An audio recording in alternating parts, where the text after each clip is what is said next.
adequately facilitate their county level 5 and level 6 hospitals in order to enhance the provision of critical health services to reduce the demands for such services from the national teaching and the referral hospitals across the country. Away from that, Standing Orders number 52, subsection 1, the Senator for Migori County, Senator Eddie Oketch, is set to make a statement this afternoon. The statement by the Senator for Migori is in regards to the persistent delays by the Kenya Agricultural and Livestock Research Organization, CARO, in paying salaries for its employees. And away from that statement, person to Standing Orders number 53, subsection 1. Oh, actually a number of 15 senators will be seeking a statement this afternoon, pursuant to Standing Orders number 53, subsection 1. The Senator for Kajiado, Senator Seki Olekanar, will be seeking a statement from the Standing Committee on Matters National Security, Defense and Foreign Relations regarding the alleged recruitment discrepancies in the 2023 Kenya Defense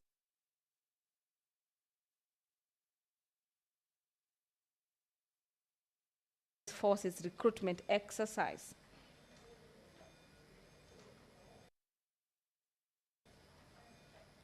From the Committee on Health regarding the status of health facilities in Kitui County, the Senator for Lamu, Senator Joseph Kithuku, will seek a statement from the Standing Committee on Matters Education regarding the status of the implementation of the Early Childhood Development Education, ECDE, and Technical Vocational Education Training, TVET, in Lamu County.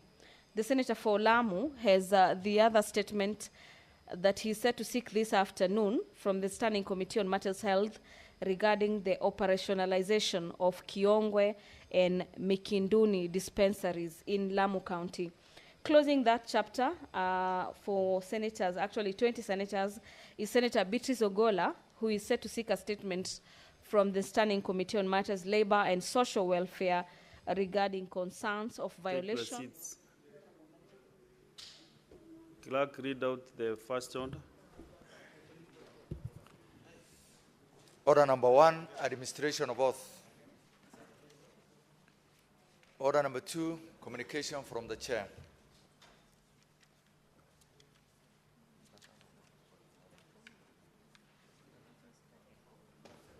Next order. Order number 3, messages. Next order. Order number 4, petitions.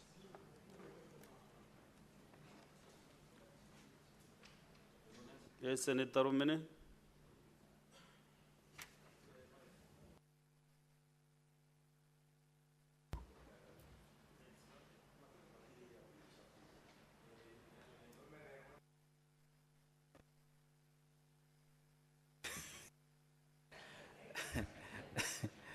Thank you, Mr. Speaker, sir. I beg to give notice of the motion that pursuant to Standing Order that 7, the Senate do now adjourn to discuss a definite matter. Senator Rumene, you are standing on a point of order. Because I saw you on the screen, you are under a point of order. You are rising on a point of order now to say what you want to say. Accepted, sir. No. He is very much okay at this stage, but he should say yes. He is standing on a point of order to state what you want to say now. Oh, thank you. Yeah, proceed. Yeah, thank you, sir. Thank you, sir. Thank you, sir. I beg to give notice of the motion following that pursuant to Standing Order that 7, the Senate do now adjourn to discuss a definite matter of urgent national importance, namely the killing of Kenyan fishermen at Nape Mukat in Todonyang area.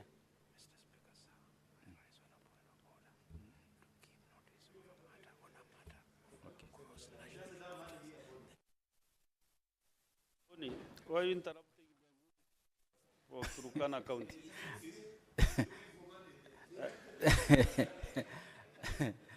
Thank you, Mr. Speaker, sir. I repeat again, I stand in the notice of the motion on a matter of the national concern.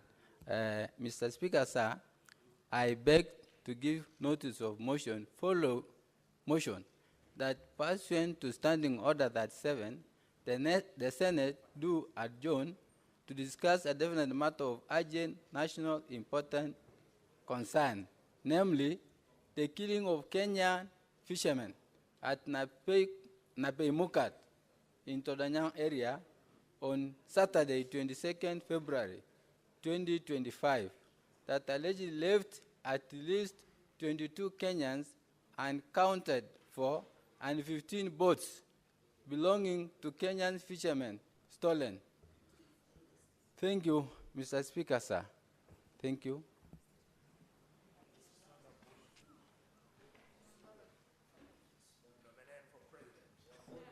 Yes, Senator Romenen, I've confirmed that indeed you have the requisite threshold and has been attained, and I direct that the Senate will adjourn at 5 p.m. to discuss the said motion. 5 p.m. prompt. Thank you, sir. you. Thank you, sir. Yeah. Next order.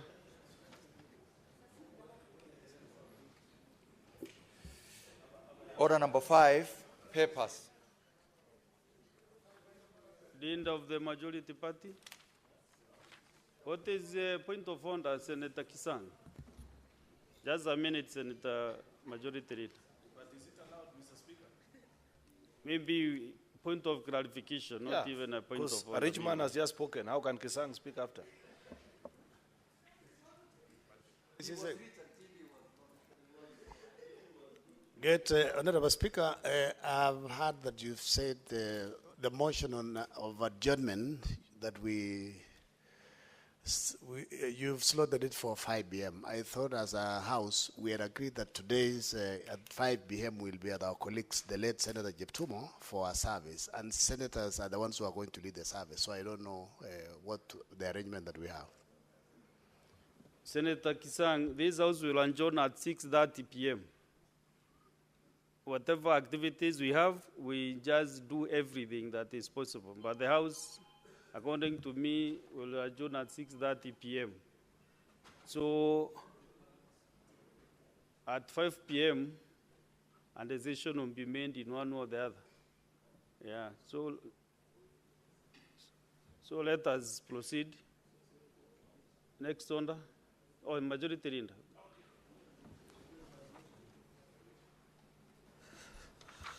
Mr. Speaker, sir, I beg to lay the following papers on the table of the Senate today, Wednesday, the 26th of February, 2025. These are the reports of the Auditor General on the financial statements of Bungoma County for the year ended 30th June 2024.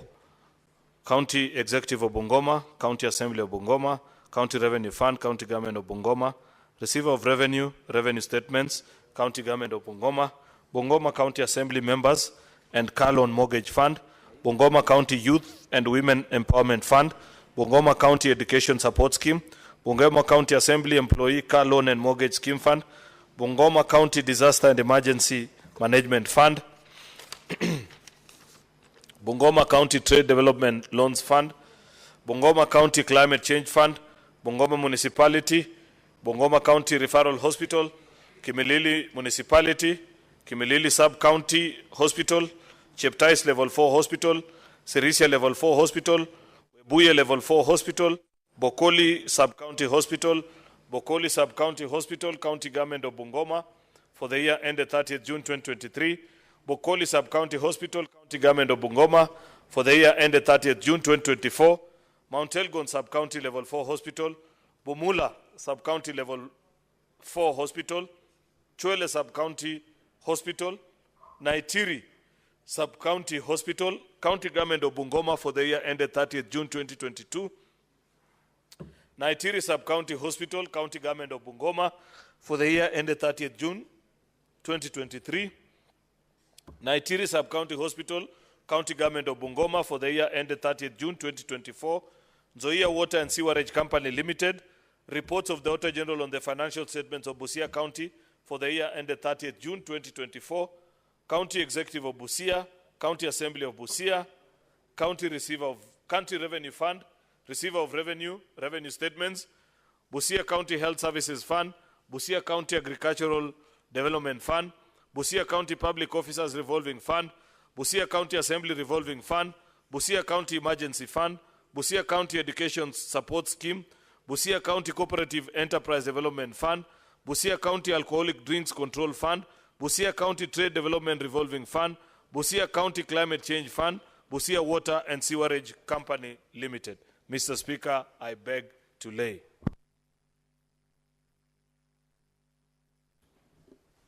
Honorable Boni Karwal. Honorable Senators, we have a delegation visiting from this university. Honorable Senators, I would like to acknowledge the presence in the Speaker's Gallery and public galleries this afternoon, 80 students of Diplomacy and International Relations from this university. The students are led by Dr. Sylvia Murioki, a lecturer of Peace and International Relations, and the student leaders from the university.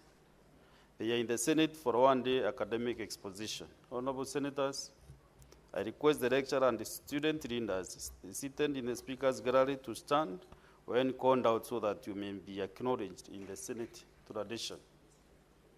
One, Dr. Sylvia Murioki, lecturer and team leader. Mr. Ruiz Simiu, class representative. Ms. Consolanta Gishoro, class representative. Ms. Cresto Johali, class representative. Ms. Chantel Shizwende, class representative. Mr. Khalid Abdi, class representative. And last but not the least, Ms. Sharon Gekundi, also a class representative. Honorable Senators, in our usual tradition of receiving and welcoming visitors to Parliament, I extend a warm welcome to them, and on behalf of the Senate and on my own behalf, wish them a fruitful visit.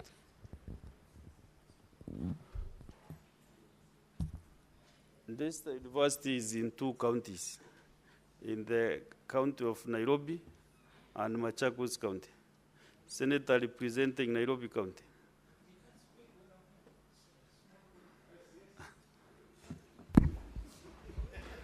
Thank you, Honorable Speaker. You're not wrong.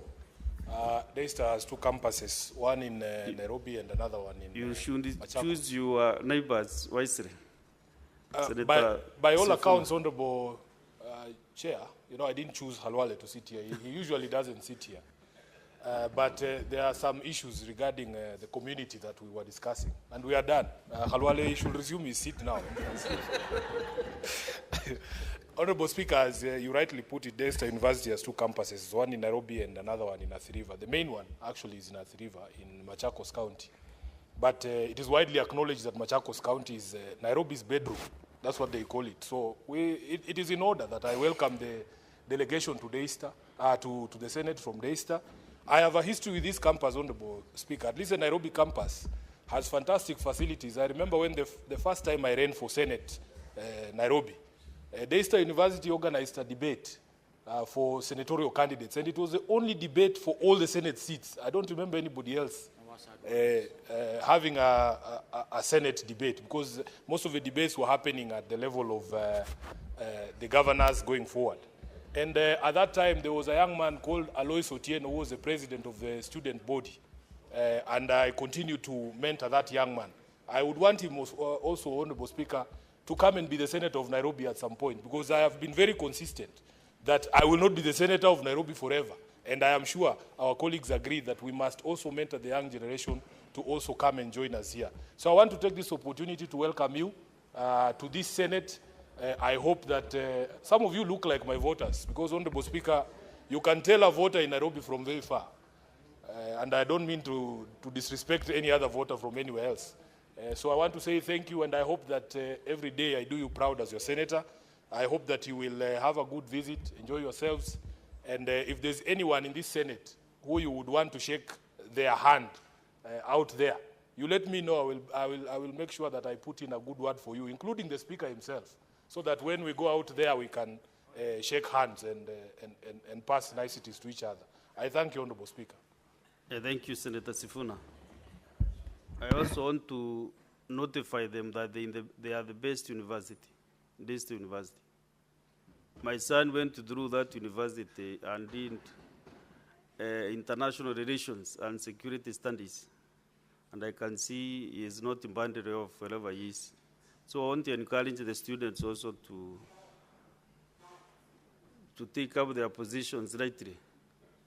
Senator Zachary. Thank you. Thank you, Mr. Speaker. I felt that after those wonderful remarks that my Secretary General has made about Daystar University, and then you've commented, I also happen to be a beneficiary of Daystar University because one of my younger sisters who went to school in Daystar when it just started ended up actually being the Eastern Central Manager of Total East Africa. So your university is a good institution, and I hope that you will continue to make sure that Kenya becomes a better country. And I wish you all the best in your education. Thank you, Mr. Speaker. Thank you. Next order.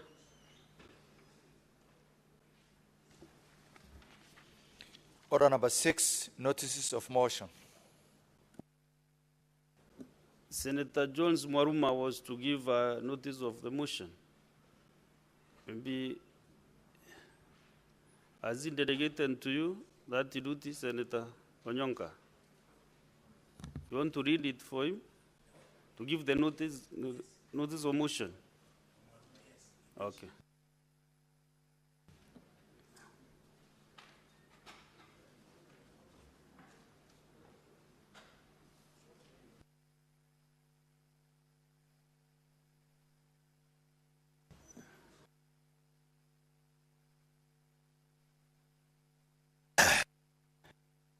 Thank you, Mr. Speaker. This is a notice of motion for the establishment of a national teaching and referral hospitals in Kenya. Mr. Speaker, they are aware that Article 43(1)(a) of the Constitution provides that every person has the right to the highest attainable standard of health, including reproductive health care.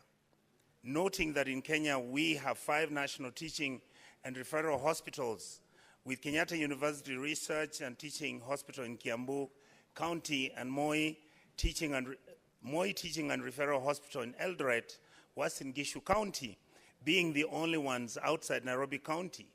And Mr. Speaker, concerned that the bed capacity, medical equipment, human capital of these national institutions,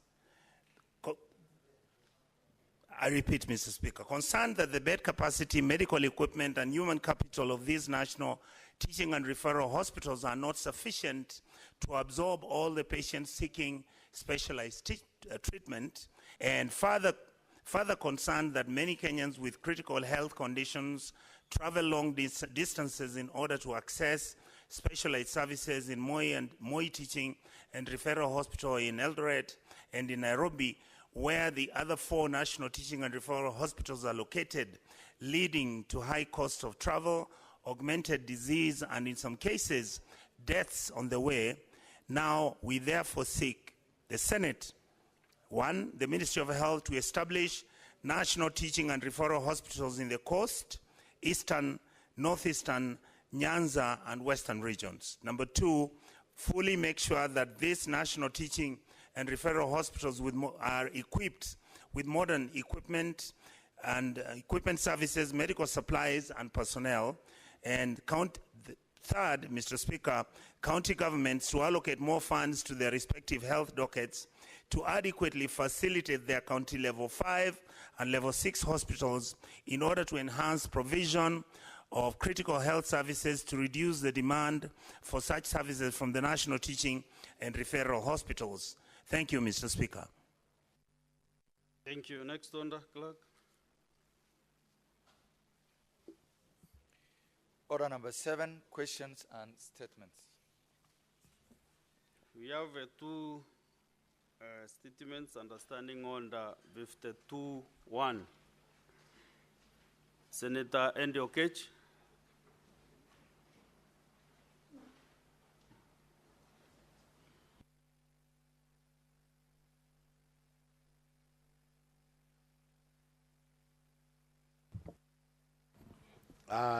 Thank you, Mr. Speaker.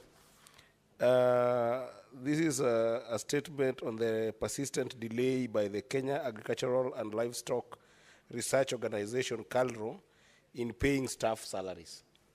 Mr. Speaker, sir, I rise pursuant to Standing Order number 52.1 to make a statement on a matter of general topic concern, namely the persistent delay by the Kenya Agricultural and Livestock Research Organization, KALRO, in paying salary. Mr. Speaker, sir, over the past year, KALRO employees across the country have experienced repeated delays in salary payments. Notably, January 2024, salaries were paid on February 16th. April 2024, salaries on May 9th, and May 2024, salaries were paid on June 12th. And then on August 2024, salaries were paid on September 13th. In all these instances, the institution failed to provide any explanation to its employees as to why those delays were necessitated. Mr. Speaker, sir, although there has been no outright default in salary payments, these persistent delays have caused significant inconveniences and hardship. Employees with bank standing orders and other time-sensitive financial commitments have been particularly affected. And furthermore, Mr. Speaker, these delays have disrupted personal financial planning, often forcing employees to take loans which accrue interest they would have otherwise avoided. Mr. Speaker, sir, additionally, KALRO has failed to implement the annual salary increments that were due last year without any communication from management. The lack of clarity regarding these increments has further exacerbated employee frustration and dissatisfaction. Mr. Speaker, sir, the combined effort of delayed salaries and an implemented salary increment has had a demoralizing impact on staff morale, particularly among scientists who play a crucial role in conducting applied and adaptive research to address the country's agricultural challenges. Mr. Speaker, sir, it is the fundamental responsibility of every employer, particularly a government institution, to ensure that salaries are paid on time. Mr. Speaker, this obligation is not merely a matter of goodwill. It is a contractual and an ethical commitment that reflects an employer's duty of care toward the employees. And therefore, Mr. Speaker, sir, I call upon KALRO to, 1, reform its salary processing system to ensure timely payment of salaries going forward, 2, implement the salary increment as per the agreed terms and condition, and 3, review its communication structure and practices to enhance transparency and accountability, and hopefully the Senate will take notice of this going forward, given that agriculture is devolved. I thank you, Mr. Speaker. Senator Seki.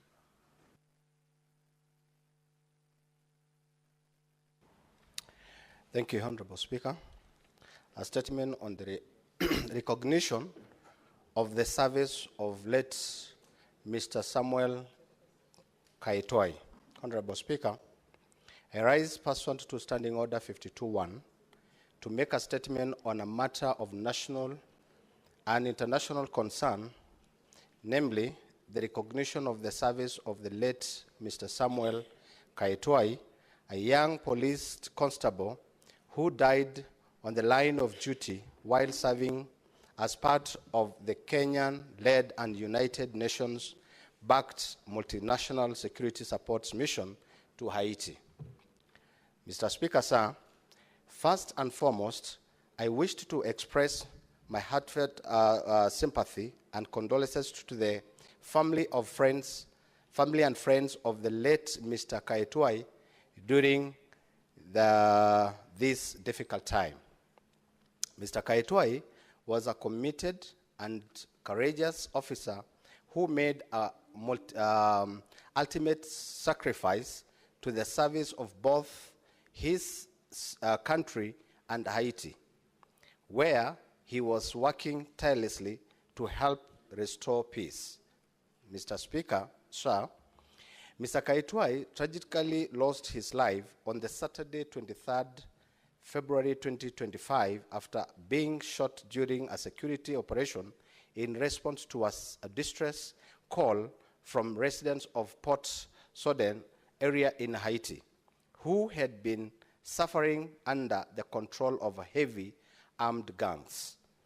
His death is the first casualty of the multinational security support mission since its deployment in June 2024, and serves as a stunt reminder of the extreme dangers faced by those who served in peacekeeping missions around the world. It underscores the urgent need for enhanced support and protection to those risking their lives for global peace and stability. These officers need to be adequately armed and equipped to carry out their mission safely and effectively. Mr. Speaker, sir, I trust that the government is doing all that is within its powers to ensure the safety and dignity repatriations of the body of Mr. Kaitwai to Kenya. This must be done swiftly and without unnecessary bureaucratic delays. Furthermore, I call upon the government to advise reasonably financial assistance, to provide reasonably financial assistance to the bereaved family who have now lost their primary breadwinner. It is utmost importance that the government fulfill its moral obligation to demonstrate the nation commitment to honoring the sacrifice made to the state. Mr. Speaker, sir, I salute the service of this fallen hero. His bravery and ultimate sacrifice will forever be reminded. Thank you, Honorable Speaker. Next order. Oh, no. Still we are under statements. Senator Dr. Mboni Kalwale, what is it you want clarified? The statement was Thank you for clear, the opportunity, Mr. Speaker. Under 52.1, you know the standing orders very well. Small clarification. Mr. Speaker, the House will recall that we made a resolution here that gave effect to these young people to go to Haiti. Mr. Speaker, if you allow me, and if you permit, so that we demonstrate respect for life and respect for those ones who are still in the field, we honor this young man with 1 minute of silence, Mr. Speaker. So, Senator Mboni Kalwale, are you giving instructions or you are communicating to the chair to consider? Mr. Speaker, I was bringing it to your attention. Mr. Speaker, it's very sad.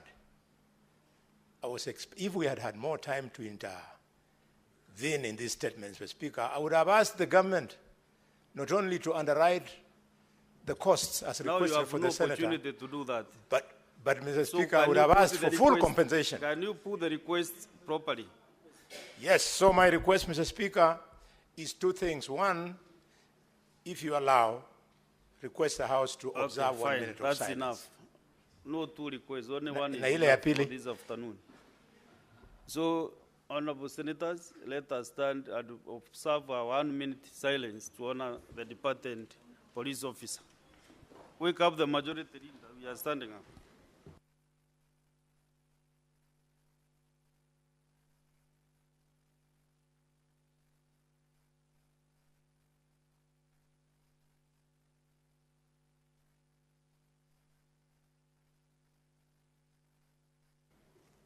May the soul of the departed police officer rest in eternity.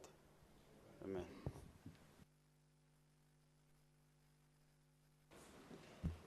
Okay, now we have a number of statements under 53.1. So whoever has a chance to read out his or her statement, to do it very quickly indeed. We start with Senator Modigi Alexander.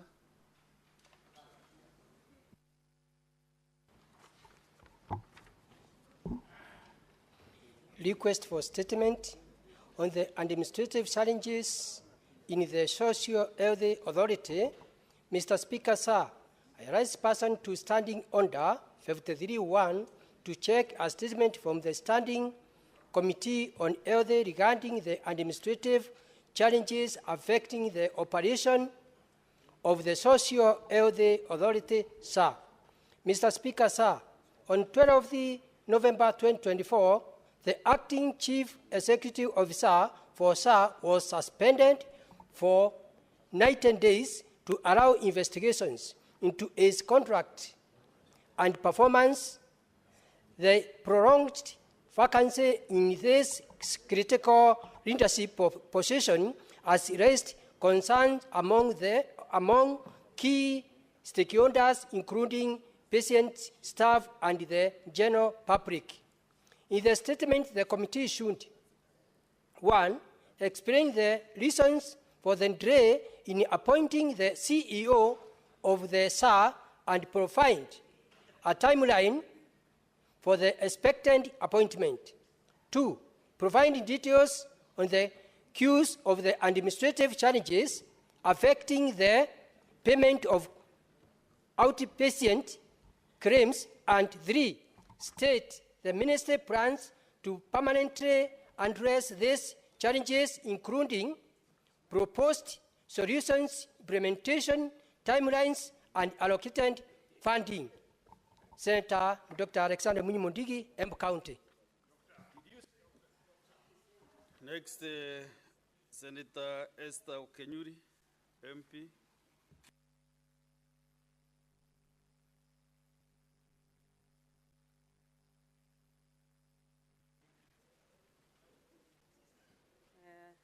Thank you, Mr. Speaker. Request for statement on allegations of child trafficking in government health facilities and informal clinics. Mr. Speaker, sir, I rise pursuant to Standing Order 53.1 to seek a statement from the Standing Committee on Health regarding allegations of child trafficking in government health facilities and informal clinics. In the statement, the committee should, 1, provide a detailed report on ongoing investigations into allegations of child trafficking facilitated by staff in government health facilities, particularly addressing allegations that a social worker attached to Mama Lucy Kibaki Hospital has facilitated the sale of multiple children. 2, outline the disciplinary and legal actions taken against government employees found complicit in child trafficking cases and state the collaborative measures in place between law enforcement agencies, health authorities, and child protection services to dismantle these illegal operations. 3, provide a status report on the licensing and regulatory oversight of private health facilities, explaining why unlicensed clinics continue to operate unchecked. 4, submit a list of licensed and unlicensed clinics in Kayole and other identified hotspots in informal settlements, outlining any actions being taken to shut down illegal clinics allegedly involved in child trafficking. And finally, indicate the measures being implemented to ensure compliance with health regulations, as well as the closure of facilities involved in illegal activities. Senator Esther Okenyuri, MP. Thank you. Next, Senator Aminda Kibwana, you have 2 statements. Read them simultaneously. Thank you, Mr. Speaker. Although the CS Health was here, but then there are questions that were not responded very well, and I'll still ask them. The status on the payment of liabilities of the defunct National Health Insurance Fund, NHIF. Mr. Speaker, sir, I rise pursuant to Standing Order 53.1 to seek a statement from the Standing Committee on Health regarding the status of payment of liabilities of the defunct National Health Insurance Fund, NHIF. In the statement, the committee should provide a comprehensive report on all unpaid liabilities of the defunct NHIF, including outstanding claims, pending payments to healthcare providers, and other financial obligations, explaining how these liabilities are being addressed, and number 2, outline a specific timeline for settlement of the said liabilities. I'll read the second one, Mr. Speaker. It's on the criteria used by the Social Health Authority, SHA, to empanel clinical officers. Mr. Speaker, sir, I rise pursuant to Standing Order 53.1 to seek a statement from the Standing Committee on Health regarding the criteria used by the Social Health Authority, SHA, to empanel clinical officers.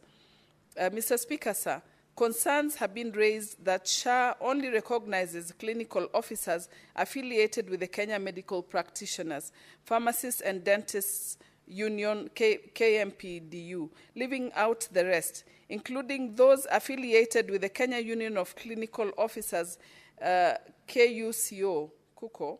This has far-reaching implications as it places an unfair financial burden on millions of Kenyans, especially in rural areas who have to pay cash to access healthcare services as trusted health facilities operated by the excluded clinic officers. In the statement, the committee should explain the criteria used by the SHA to empanel clinical officers and their respective facilities, addressing the concerns that only clinical officers affiliated with KMPDU as recognized. And number 2, outline any measures in place to ensure that all qualified clinical officers and their respective health facilities are empaneled to facilitate seamless access to healthcare services across the country by everyone registered with SHA. I thank you, Mr. Speaker. Next is Senator Samson Chalagay.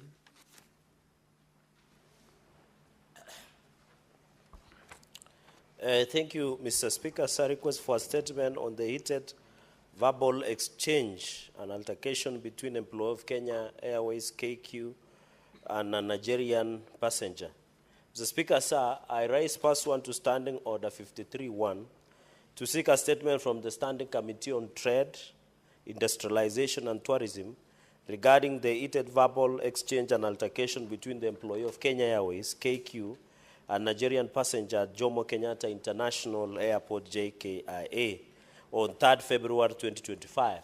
In the statement, Mr. Speaker, sir, the committee should, 1, explain the circumstances that led to the heated verbal exchange and altercation between an employee of KQ and Nigerian passenger at JKIA on 3rd February 2025.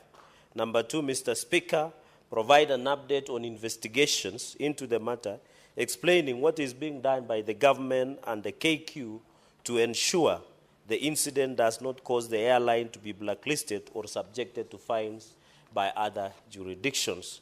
So, Speaker, sir, number 3, report on the allegations by the Nigerian Civil Aviation Authority, NCAA, that KQ has a long-standing pattern of mistreatment towards Nigerian passengers, which could result in a diplomatic row between Kenya and Nigeria. So, Speaker, sir, number 4, explain actions taken by the Kenya Civil Aviation Authority, KCAA, and KQ to ensure airline staff at JKIA and other airports across the country work in a safe and dignified environment. And finally, Mr. Speaker, sir, outline actions being taken to mitigate the potential impact of the incident on the attainment of Kenya Airways KQ strategic objectives as details in its strategic recovery project, named Project Kifaru. I thank you, Mr. Speaker, sir. Next is Senator James Romene.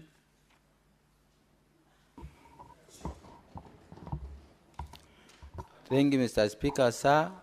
I stand on request for a statement on the construction and upgrade of vital roads in Turkana County.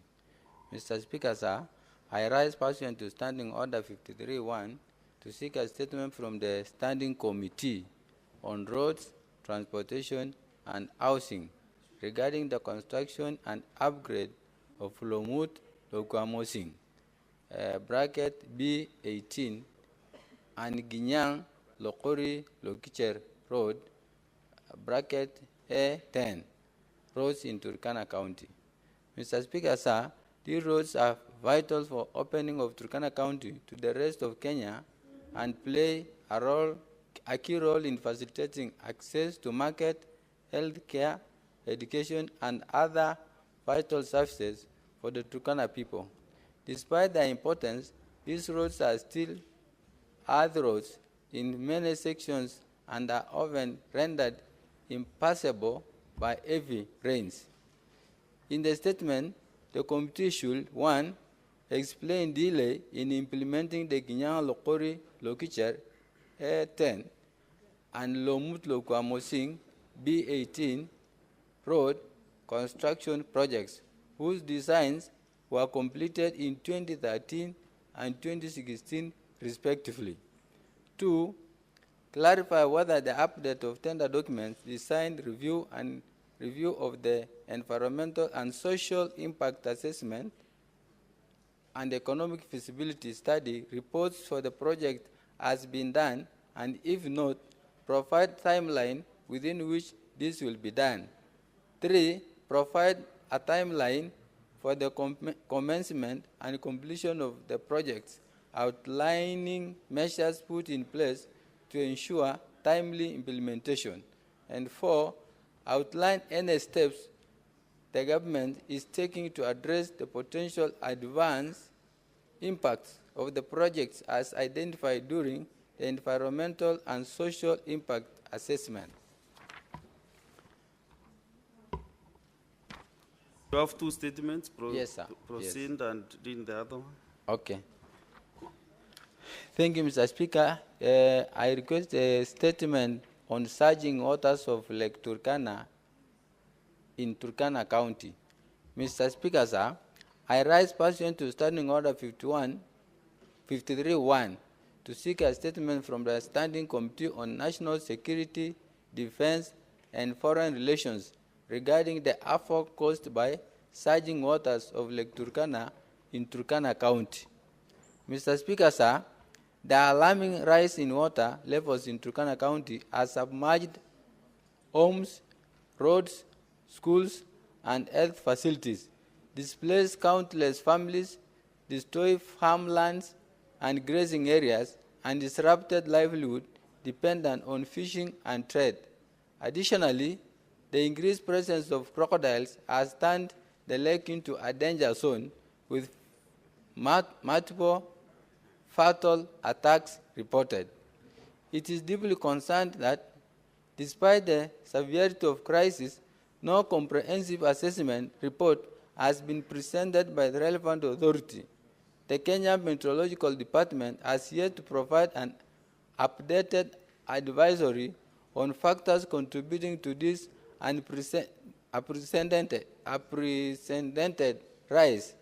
Similarly, the National Disaster Management Authority has remained unresponsive, failing to deploy necessary emergency response measures, thus leaving residents vulnerable. In the statement, Mr. Speaker, the committee should, 1, provide a report on the causes of rising water levels in Lake Turkana and the proposed mitigation measures. 2, direct the National Disaster Management Authority to offer emergency relief, relocation plans, and protective measures for affected persons. And finally, outline the measures in place to prevent future environmental hazard leaks to rising water bodies. Thank you, Mr. Speaker, sir. Okay. Senator Seki Orekanar. Thank you, Honorable Speaker. A request for a statement on recruitment discrepancies in the 2023 Kenya Defence Forces recruitment exercise.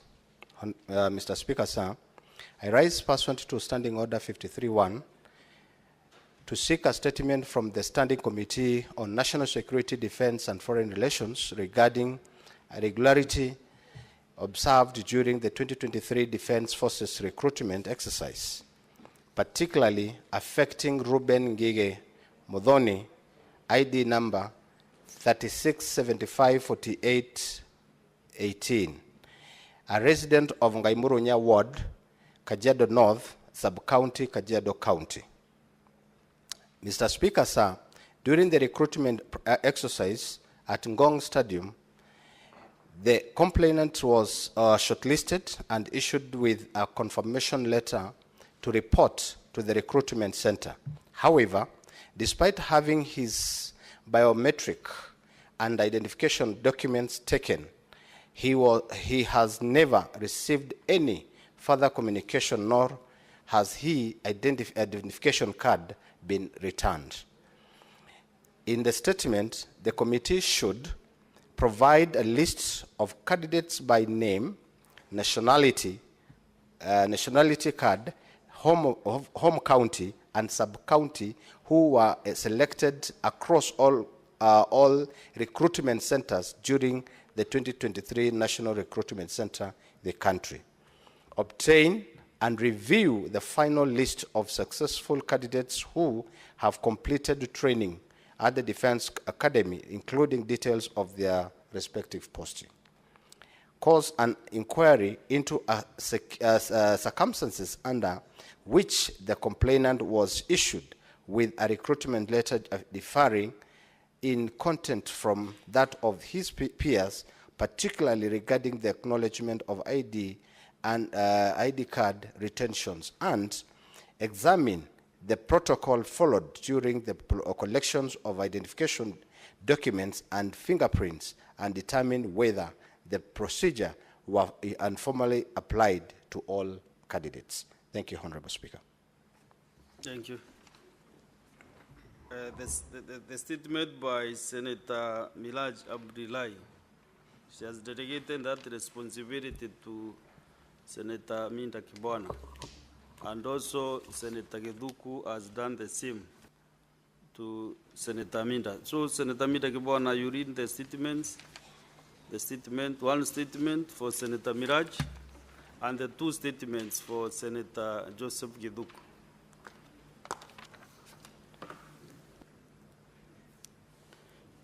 Thank you, Mr. Speaker. I'll start with the statement for Senator Miraj regarding the alleged theft of Kenya Revenue Authority, KRA revenue stamps. Mr. Speaker, sir, I rise pursuant to Standing Order 53-1 to seek a statement from the Standing Committee on Finance and Budget regarding the alleged theft of 9,686,358 excise duty stamps from the custody of the Kenya Revenue Authority, KRA.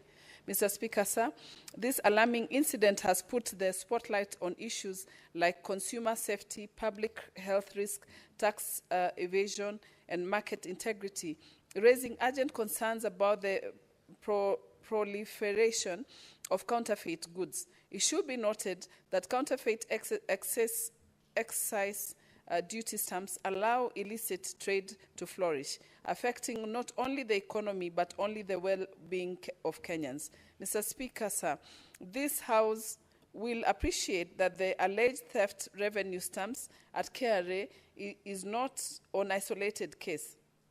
In September of 2024, hundreds of title deeds were stolen from the government printer by unknown persons. As we speak, no further information has been provided regarding the outcome of the investigations and the mitigation put in place to avoid recurrence, or whether investigations were carried out at all. Most unfortunate at all, no officer has taken responsibility for the haste.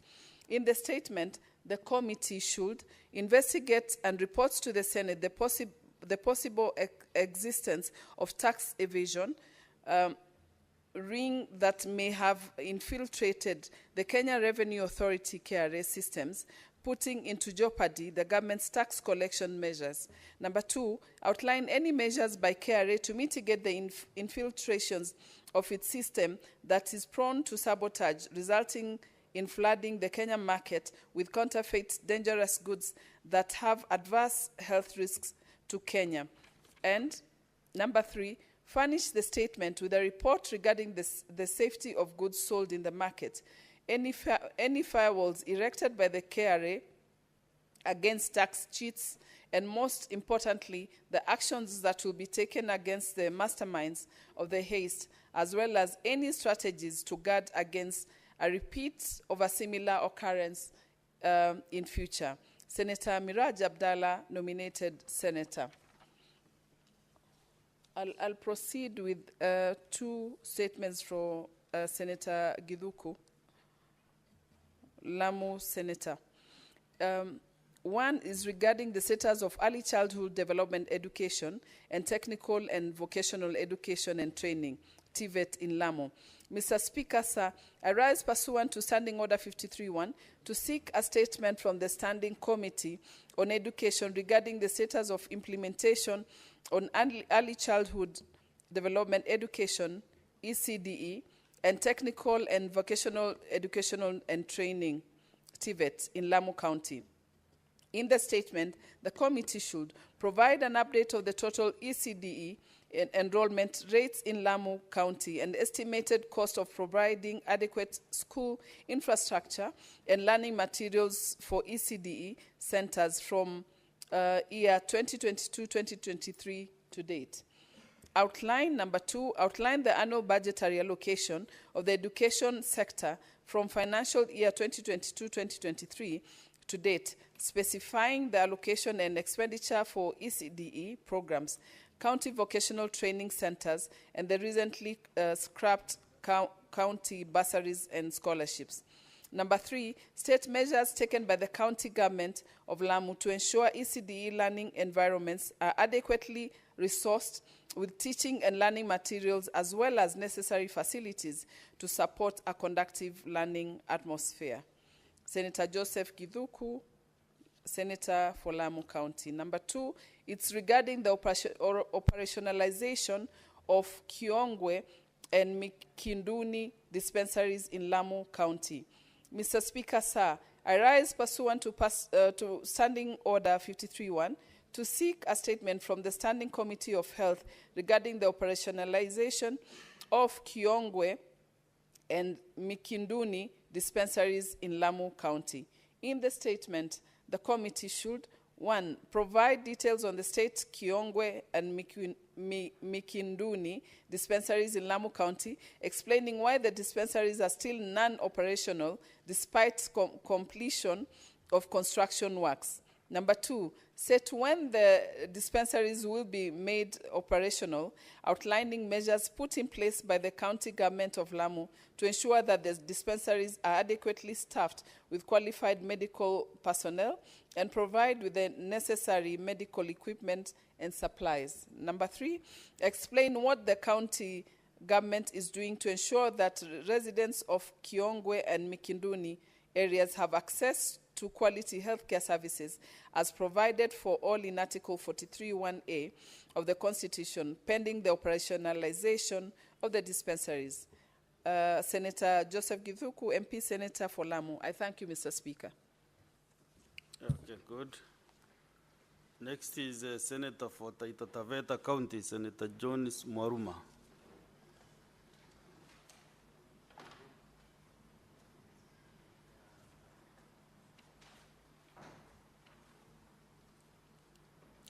Thank you, Mr. Speaker, sir. Please allow me to seek this statement on behalf of Senator Mwaruma. Okay, proceed. Senator Mwaruma has 2 statements. 1, requests for a statement on the status of compensation for victims of human-wildlife conflict. Mr. Speaker, sir, I rise pursuant to Standing Order 53-1 to seek a statement from the Standing Committee on Lands, Environment and Natural Resources regarding the status of compensation for victims of human-wildlife conflict in Taita Taveta County. Mr. Speaker, sir, during a ceremony held on 12th July 2023 at Voi in Taita Taveta County, the then Cabinet Secretary for Tourism and Wildlife, Honorable Penina Malonza, announced that the government had released Kenya shillings 908 million to compensate victims of wildlife-related accidents across the county. In the statement, the committee should, 1, provide a report on all claims concerning human-wildlife conflict from 2014 to date, including details on the nature of claims, incident dates, claim submission dates, amounts claimed, and payment dates, while also clarifying on the disbursements of Kenya shillings 51.1 million allocated to 350 victims from Taita Taveta County. Specify the standard duration of claim settlement and outline measures to be taken against the Kenya Wildlife Services if payments exceed the stipulated period. Number 3, present an update on all payment and pending claims, reasons for non-payment, and the expected timelines for settling outstanding claims. And number 4, provide a status report on the Kenya shillings 322 million previously promised to settle claims dating back to the 1990s and the progress of the Wildlife Compensation Insurance Program, highlighting the annual budget allocation for compensating victims of human-wildlife conflict. Senator Jonis Maruma, MP, Senator for Taita Taveta County. The second statement, Mr. Speaker, sir, is a request for statement on boundary alteration between Taita Taveta and Kajiado counties. Mr. Speaker, sir, I rise pursuant to Standing Order 53-1 to seek a statement from the Standing Committee on Devolution and Intergovernmental Relations concerning the alteration on 4th day of July 2020 of the boundary between Taita Taveta County and Kajiado County at Rombo Ranch in Taita Taveta County by the county governments of Taita Taveta and Kajiado County. In the statement, the committee should, 1, explain whether due process and the rule of law were followed in the alteration of the said boundary and provide details of any registered boundary dispute that informed the boundary alteration. Number 2, submit copies of the public participation exercise as envisioned in the Article 232(1)(d) of the Constitution, which informed the decision, including the names, national identity card numbers, dates, and venues where the exercise was conducted in the 2 counties of Taita Taveta and Kajiado. Number 3, confirm whether the boundary realignment and alteration are legally binding and outline the steps required to revert the original boundary demarcation if necessary. Number 4, disclose whether the changes were deposited at the Survey of Kenya offices, the Independent Electoral and Boundary Commission, and other related bodies. And number 5, recommend appropriate remedial steps in the boundary alteration is found to have been conducted unlawfully. Senator Jones Maruma, MP. Thank you, Mr. Speaker. Thank you. Next is Senator Richard Onyonka. You have 2 statements. Thank you. Thank you, Mr. Speaker. Mr. Speaker, I requested a statement on the delayed payments to facilitators of the 2024 Kenya Certificate of Secondary School Education, that is KCSE examinations in Kisii County and the Republic of Kenya. Mr. Speaker, sir, I rise pursuant to Standing Order 53-1 to seek a statement from the Standing Committee on Education regarding the delayed payments to supervisors, invigilators, and examiners of the 2024 Kenya Certificate of Secondary School Education examinations. Mr. Speaker, in the statement, the committee should, 1, provide reasons for the delay by the Kenya National Examination Council, NEC, to pay these supervisors, invigilators, and examiners who are engaged in the administering and marking of the 2024 KCSE examination and particularly specifying the actions being taken to resolve this issue. Number two, Mr. Speaker, the committee should indicate when the said facilitators will receive their outstanding dues and all other non-paid dues. Number three, the committee should outline measures in place by the Ministry of Education and the Kenya National Examination Council to prevent occurrence of similar delays in the near future. Thank you, Mr. Speaker. Mr. Speaker, my second statement is a request for a statement on the status of pension schemes for former employees of the Kenya Pyrethrum Board, Kenya Medical Research Institute, and all other state corporations. Mr. Speaker, I rise pursuant to Standing Order 53 to seek a statement from the Standing Committee on Labor and Social Welfare regarding the status of pension schemes of former employees of the Kenya Pyrethrum Board, the Kenya Medical Research Institute, KEMRI, the Technical University of Kenya, Kenyatta National Hospital, and other state departments and corporations. Mr. Speaker, sir, it is imperative that the government fulfills its obligations to retirees of our country who have dedicated their service to this nation. Mr. Speaker, delayed pensions payments and the mismanagement of these retirees' funds has significantly affected their well-being, and many of them, as you may note, Mr. Speaker, are most probably unwell because they are aged and old. Number two, Mr. Speaker, I would want the committee to clarify the pension management framework of former employees of all state departments and corporations, including some of the defunct corporations, indicating whether these schemes are now fully funded or not, and addressing any ongoing disputes which may be taking place right now. And last, Mr. Speaker, on this same matter, I would want the committee to have a remitted pension contribution schedules of these delayed payments of our workers. Number three, I would want the committee to outline any measures the government is taking to ensure that all eligible former employees of our government and state corporations are actually receiving their pensions and benefits without any further delays. Lastly, Mr. Speaker, I would want the committee to provide details of any legislative or policy reforms aimed at addressing inefficiencies and gaps in the pension system for employees in our state by the KK government. Thank you, Mr. Speaker, for giving me the opportunity. Next is Senator Professor Tom Ojenda. You have also two statements. Thank you, Mr. Speaker. I have two statements. The first is on fairness, non-discrimination, and due procedure in employment practices at China Square, Kisumu County.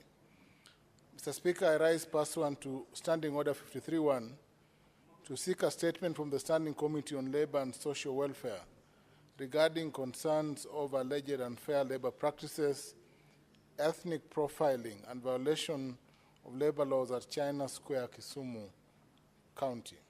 Mr. Speaker, while investment in Kisumu County is encouraged, all businesses must comply with the law and uphold fair labor practices, ensuring that employees are treated with dignity, equity, and due process in recruitment, termination, and career progression.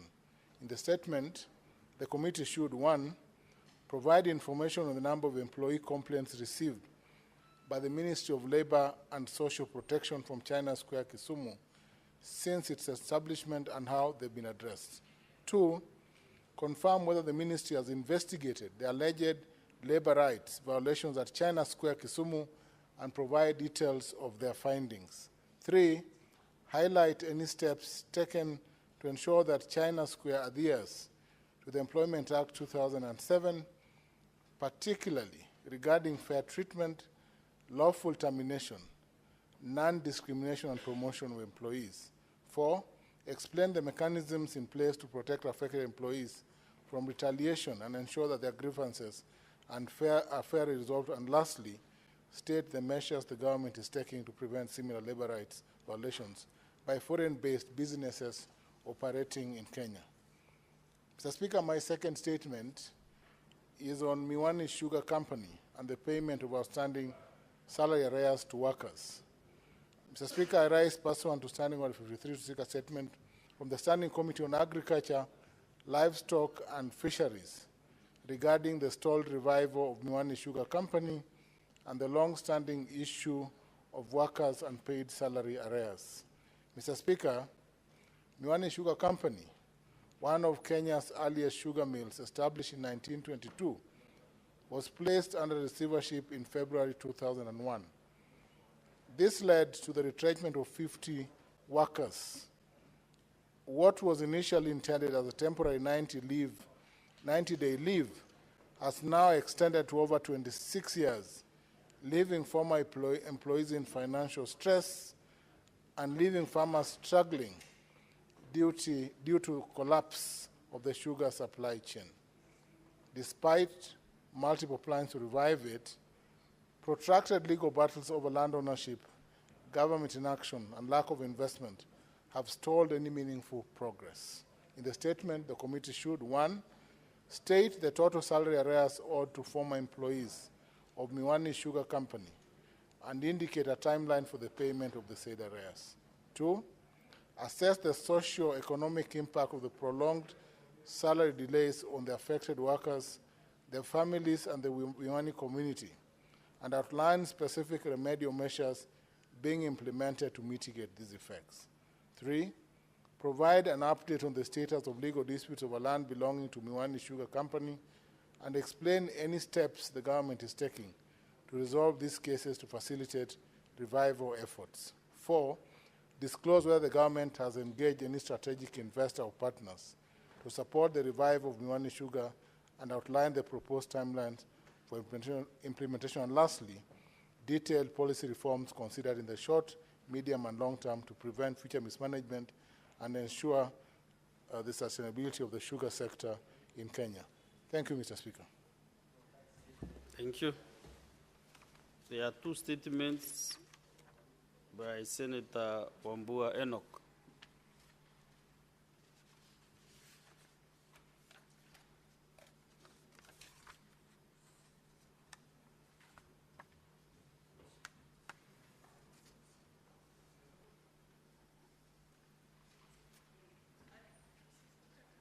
Yes, Senator Beatrice.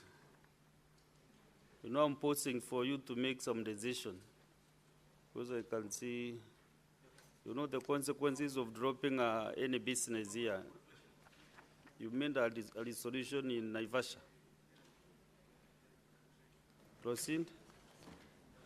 Thank you, Honorable Speaker, and for allowing me to read this, the request for statement by Senator Enoch Wambua. This is, Honorable Speaker, this is a request for a statement on the status of pending bills in Kitui County. Mr. Speaker, sir, I rise pursuant to Standing Order 53-1 to seek a statement from the Standing Committee on Finance and Budget regarding the status of pending bills in Kitui County. In the statement, the committee should, 1, provide a report on the total value of pending bills currently owed by the county government of Kitui, specifying the amount inherited from the previous administration. 2, outline the mechanisms in place to verify the authenticity of these bills to prevent fraudulent or inflated invoices. And lastly, Mr. Speaker, sir, provide timelines for the prompt payment of verified bills and explain how the county government plans to prevent the accumulation of pending bills in the future. Senator Enoch Wambua, CBS, MP, Senator for Kitui County. Honorable Speaker, there is a second statement by Senator Wambua. This is a request for statement on the status of health facilities in Kitui County.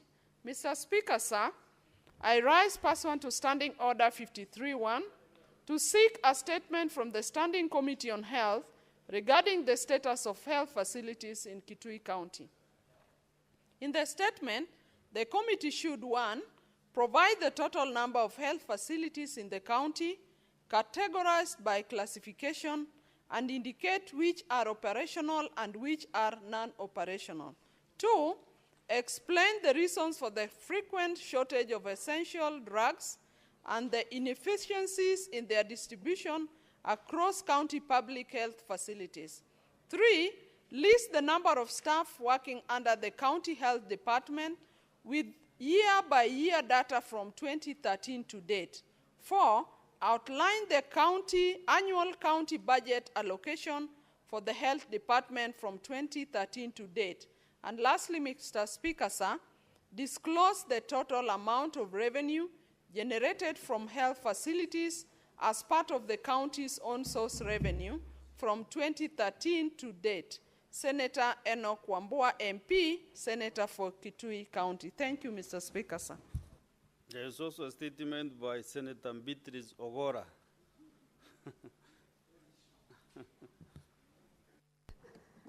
I thank you once more, Mr. Speaker, sir. This is request for a statement on violation of the 1/3 rule on public servants' salaries.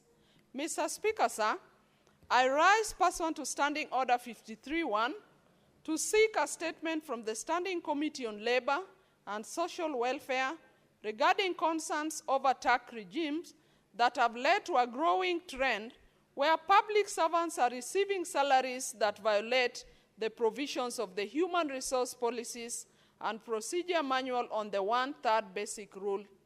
Mr. Speaker, sir, there is growing pressure on public servants due to the mismatch between salary deductions and the legal framework where public servants are receiving salaries that violate the constitutional 1/3 basic salary rule, which is exacerbated by recent tax changes. These tax changes, which include new mandatory contributions, have had a significant impact on the salaries of public employees. Mr. Speaker, sir, over the last 2 years, workers have seen deductions of 1.5% of their gross salary for affordable housing, along with an additional 2.75% deducted for the Social Health Insurance Fund. These deductions, Mr. Speaker, sir, while intended for social welfare programs, have pushed many civil servants below the 1/3 threshold of their basic salary, which is required by Section 3.1.13.3 of the Human Resource Policies and the Procedure Manual of 2016. According to this policy, Mr. Speaker, sir, no employee should commit more than 2/3 of their basic salary. However, the additional taxes and contributions are forcing workers to take home less than they should, leading to a real danger of throwing more people into the poverty net called the working poor, perhaps calling for the need to review existing policies to align them with the new tax realities.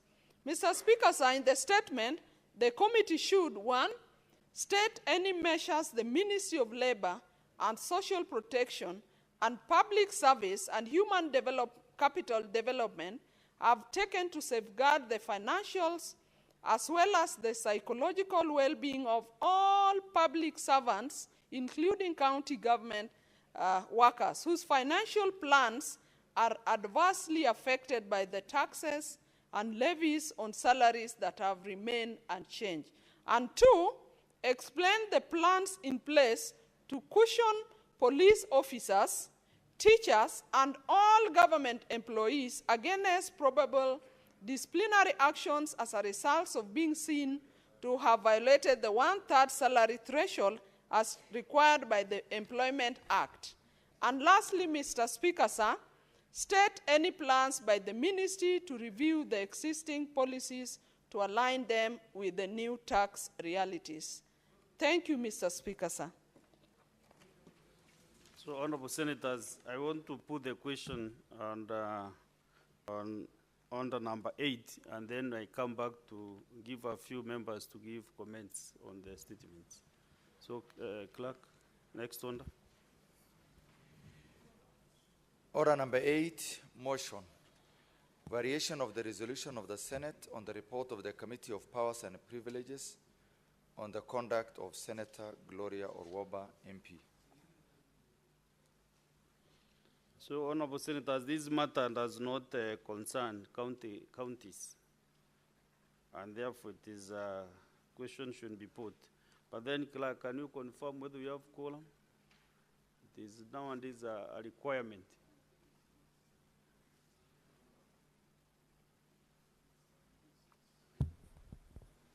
Okay. Now that you have quorum, Honorable Senators, I put the question that aware that on 20th September 2023, the Senate adopted the report of the Committee of Powers and Privileges on the conduct of Senator Gloria Orwoba, MP, and resolved to suspend the Senator from the presence of Parliament for the remainder of the second session of the 13th Parliament, which period amounted to 79 calendar days. Cognizant that Senator Orwoba subsequently sought judicial intervention, obtaining a court order and stayed the implementation of the Senate's resolution until the matter was determined, and that the High Court, in its judgment delivered on 15 January 2025, dismissed the petition, thereby reinstating the suspension. Considering that Senator Orwoba has shown a considerable level of remorse, and that following the communication by the Speaker on Wednesday, 12th February 2025, on the implementation of the resolution of the Senate, on the report of the Committee of Powers and Privileges on the conduct of Senator Gloria Orwoba, MP, the Senator was apologetic for her conduct. Now, therefore, pursuant to Section 17, 3D and G of the Parliamentary Powers and Privileges Act, the Senate resolves to vary its resolution made on 20th September 2023, suspending Senator Orwoba from the Senate and presence of Parliament for 79 calendar days, and reduces the suspension period to 30 calendar days, commencing 12th February 2025 to 13th March 2025, after which the Senator shall be allowed back to the Senate and the presence of Parliament on the terms resolved by the Senate on 20th September 2023. Will as many as of that opinion say aye? Aye. Will as many as of a contrary opinion say nay? The ayes have it. Now we go back to a few comments. We start with the Deputy Minority Whip, Senator Sifuna Edwin, Watenya. Thank you very much, Honorable Speaker. Allow me to make brief comments on the statements by Senators Hamida and Senator Mundigi regarding the challenges facing the SHA rollout of the new Social Health Insurance Fund. Honorable Speaker, you can see that despite the fact that the Cabinet Secretary for Health was here in the morning, questions continue to abound. And Honorable Speaker, while she was here, after I had made my comments, and you know the rules of this House don't allow us to speak twice on the same issue, my phone was inundated by messages from these Universal Health UHC workers. Because as you know, Honorable Speaker, after the Gen Z movement, my number is now a public number. It was disseminated to just about everyone in the country. Honorable Speaker, out of the more than 500 messages that I got, I distilled the three issues from what those UHC workers were telling me.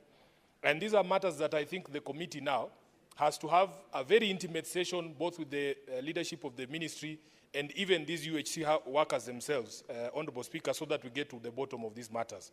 Number one, it is the opinion of these UHC workers that the Cabinet Secretary for Health, Deborah, might have misled this House on the question of whether all UHC workers have actually been put on permanent and pensionable basis. That in fact, Honorable Speaker, the ministry only confirmed the people working or the UHC workers at the national hospitals, and that in fact 8,572 of those UHC workers are still on contract for the last 5 years. Honorable Speaker, this is a matter that the committee must get to the bottom of and report to this House. Number two, Honorable Speaker, it emerged that UHC nurses have been on strike for 3 weeks, Honorable Speaker, demanding to be put on similar terms to their colleagues who are working in these national institutions. And Honorable Speaker, they are saying that the ones who are not put on PNP, although they do the same work, in fact, they face the same workload, they are being paid up to a quarter of what their colleagues are earning because of the status. Honorable Speaker, they also told me that they have not been paid gratuity since the days of Corona in 2020. These are the messages that I received on my phone.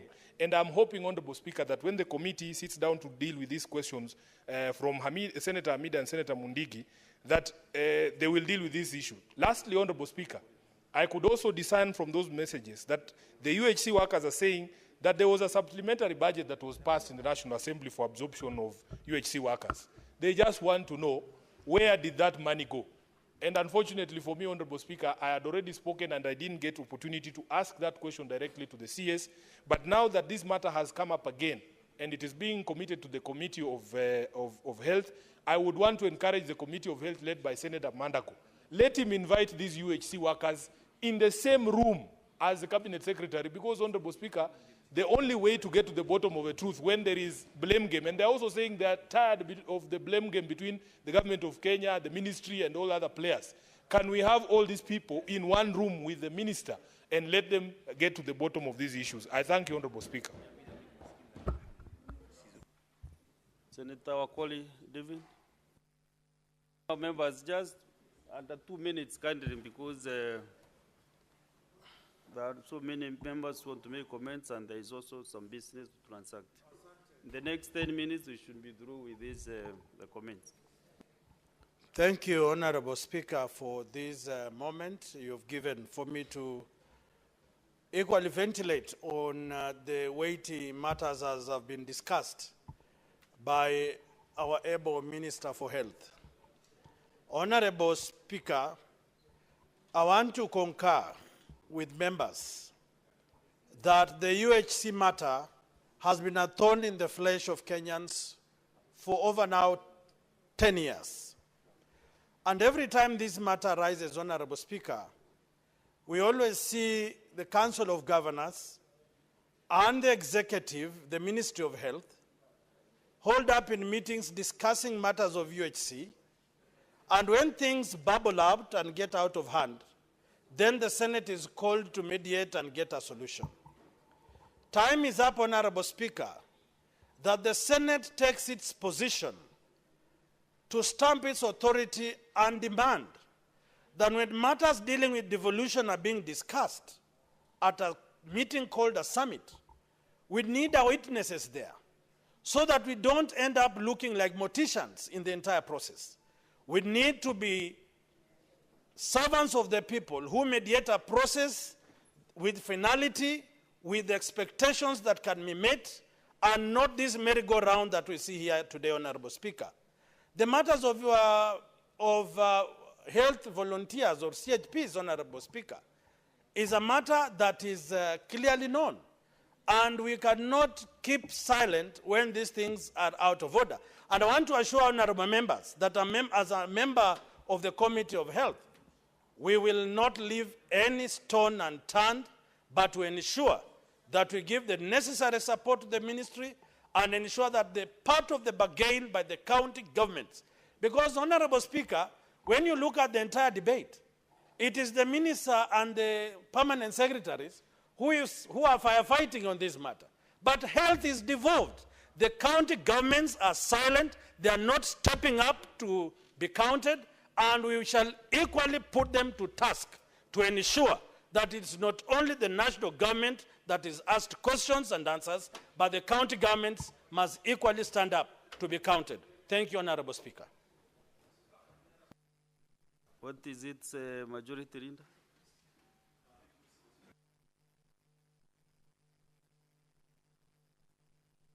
The mic. Mr. Speaker, I beg for your indulgence. I noticed that earlier when our colleague Senator Lomonen did request that we have an adjournment motion, you slated it for 5 o'clock. But I want to bring it to your attention that at 5 o'clock we have a service at the home of our departed colleague, Senator Cheptumo, where many of our colleagues will be going to. Therefore, I want to plead with you, Mr. Speaker, understanding order number 1, if you could vary that decision so that perhaps we can start at quarter past 4, possibly, so that by around 5 when we finish, many of our colleagues then we can join the rest of our colleagues who are already gone to Senator Cheptumo, the late Senator Cheptumo's home for that service. So I want to plead with you, Mr. Speaker, that you allow us, if you so permit, that we begin discussing the adjournment motion by Senator Lomonen at 4:15. I thank you, Mr. Speaker. Majority Leader, I'm somehow convinced that I should give that leeway. So at exactly 4:15 p.m., we will adjourn the House now to discuss the motion which was brought forth by Senator Romenen. James, 4:15 p.m. So you shouldn't be around because you are the mover of the motion. Then at 5, we will see whether maybe the House can be adjourned because of the prayers at our colleagues' house. So next is Senator Boni. You have really tried to catch my eye many times. You are on the list, but I can see, I don't know if you have a very burning issue that you want to put on the statements. Mr. Speaker, within 2 minutes, kindly, 2 minutes. The issue raised by Senator Hamida is very important on share and universal health care, Mr. Speaker. Mr. Speaker, the committee must put the minister to task. The money owed to NHIF, and which is the reason why private hospitals have cut services to the public, putting their lives at great risk, Mr. Speaker, is a mere 19 billion shillings, 9 billion which the minister has paid, 10 billion is pending. It is quite possible in 1 week. The money that the government wastes on teas in offices, on decorating offices with flagrant flowers, can be stopped for a week and utilized to pay off these hospitals so that the services can continue, Mr. Speaker. Mr. Speaker, equally, the minister must be put to task. Yes, she has said they have increased the money they pay as share towards ICU from 4,600 now to 28,600. The minister is a doctor of medicine. She knows, or she ought to know, that to be in ICU, you will be lucky if less than 200,000 is spent on you. So a paltry 28,000 shillings cannot make a difference, Mr. Speaker. Mr. Speaker, the matter raised by Senator Cherargei about the employees of KQ, again, we must put the ministry under pressure. I remember, Mr. Speaker, not so long ago, the Speaker of the National Assembly, Senator Wetangula, was held for 45 minutes at the airport because they were insisting that he must produce his ID so that he could be identified whether he was indeed the Wetangula he was claiming to be.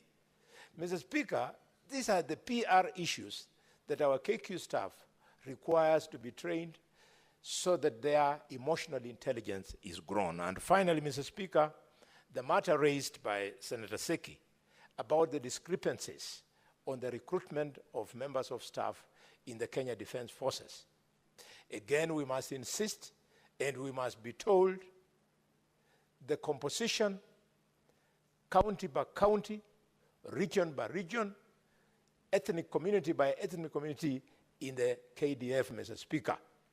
Mr. Speaker, this is very sensitive finishing because we are coming heels from the ruling by the High Court, which found that in the Kenya Revenue Authority, there were only 2 communities that are favored for employment. These same problems is still in the Kenya Defense Forces. We want our young people to enjoy service to the nation. I thank you for the chance, Mr. Speaker. Senator Beatrice Akinyi Ogora. Honorable Speaker, I rise to support the statement by the Senator for Kisii, Senator Richard Onyonka, that is concerned about the delayed payments to facilitators of the 2024 Kenya Certificate of Secondary Education examination. Honorable Speaker, we are all products of teachers. Honorable Speaker, even as you sit there, if there were no teachers in your life, you probably would not have been the Speaker today. I support this statement because, Honorable Speakers, teachers sacrifice their holidays when they go to mark exams. When the exams have been marked, Honorable Speaker, the whole country celebrates the work and the sweat of teachers who have stayed away from their families for weeks over the December holidays as they mark exams. Honorable Speaker, there must be some planning by the Kenya National Examination Council that you cannot engage teachers if you are not ready with their payments, Honorable Speaker. Honorable Speaker, you will also feel very sympathetic to our teachers on the environments where they stay over the marking period. A number of times they stay in schools, they sleep in dormitories where their children also sleep during school holidays. They eat the same food that children eat, and we have often seen, even in public, in the newspapers, about the cries of these teachers because of the environments that they sacrifice to be in over the holidays so that Kenyans would be able to celebrate the results. Honorable Speaker, I happen to have been the wife of a teacher also. And over the holiday, me and my children, and that is all to the families of teachers, whether they are madam teachers or male teachers, that their families sacrifice over this period. Honorable Speaker, I support that this must be looked into. It cannot be that in this country's teachers continue suffering over their rights. The facilitators must be paid, Honorable Speaker. And as they are engaged in future, Honorable Speaker, there must be a commitment that the monies that they will be paid is ready even before they start on the exercise, Honorable Speaker. As I support, Honorable Speaker, I also want to support the statement that has been brought by Senator Ojienda over the mistreatment and labor. Senator Pelis Tobiko. Thank you, Mr. Speaker. Mr. Speaker, I wanted to contribute to the statement that was brought by Senator Seki on the most unfortunate demise of Samuel Kaitwai, an officer who was with a team of police officers who were at Haiti. Mr. Speaker, this very young man, less than 30 years old, has left a very young family, Mr. Speaker, and he was the only breadwinner of the family. Mr. Speaker, we thank the government for coming out openly about the loss of this officer. But, Mr. Speaker, for Kenyans to appreciate the role these people have played, our officers have played in peacekeeping missions, we call upon government to support this family. The family has, he had left a house that he was building. He has left very young kids, Mr. Speaker, and we ask for this family to be supported. Mr. Speaker, because I can see the light has gone off, Mr. Speaker, I also needed to mention, because I have been mentioning at the floor of this house, there is even no road to go to the home of this young man, who is my relative and he's my neighbor, Mr. Speaker. Can the road even be graded so that we are able to go and give this young officer a decent burial, Mr. Speaker? Let the government even just do grading of the road from KAG going to Naserian, Mr. Speaker, because there is no road. Mr. Speaker, this is the embarrassment that we face every day, to be associated with bad roads, bad infrastructure that needs to be addressed. Mr. Speaker, those who will carry that body to that place, I don't know whether they are going to fly, but we don't have a road. Is it a county road or a national road?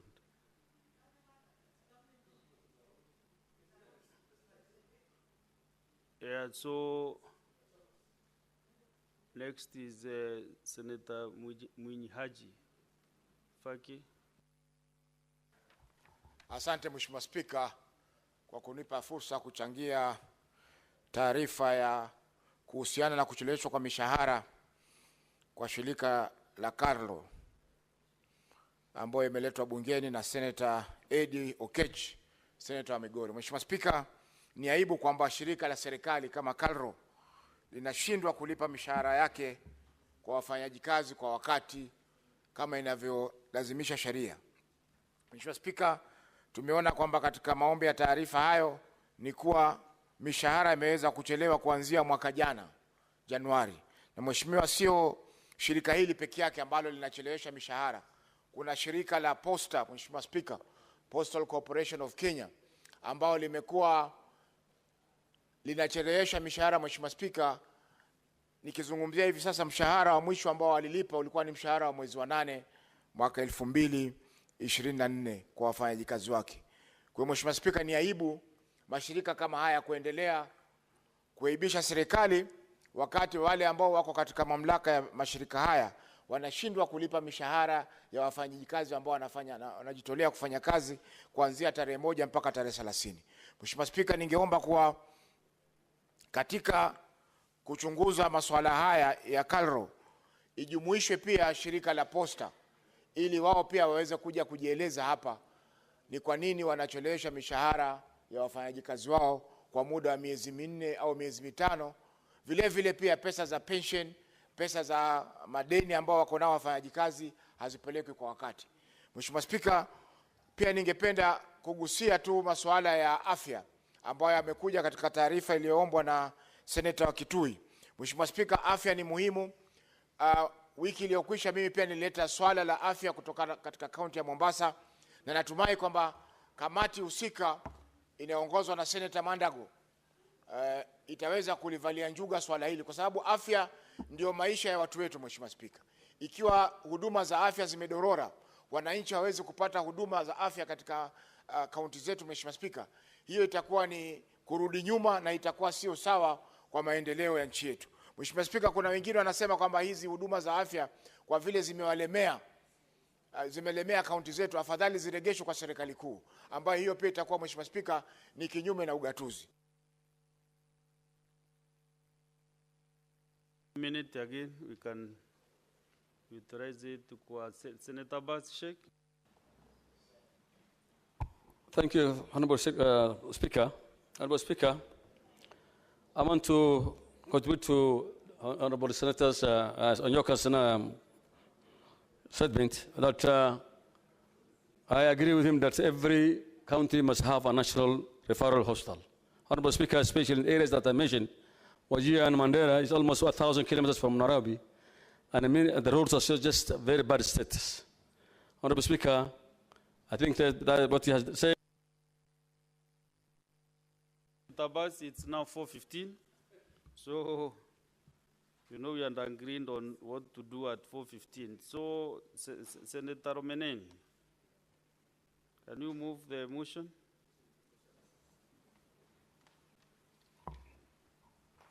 Mr. Speaker, I beg to give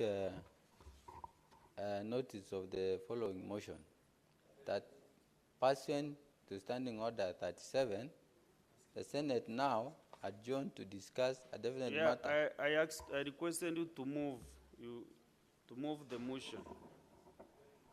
Okay, I beg now to move the motion, Standing Order 37, the Senate now adjourned to discuss a definite matter of national importance, namely the killing of Kenyan fishermen and Mukat in Todonyang area on Saturday, 22nd February 2025, that allegedly left at least 25 Kenyans unaccounted for and 15 boats belonging to Kenya fishermen stolen.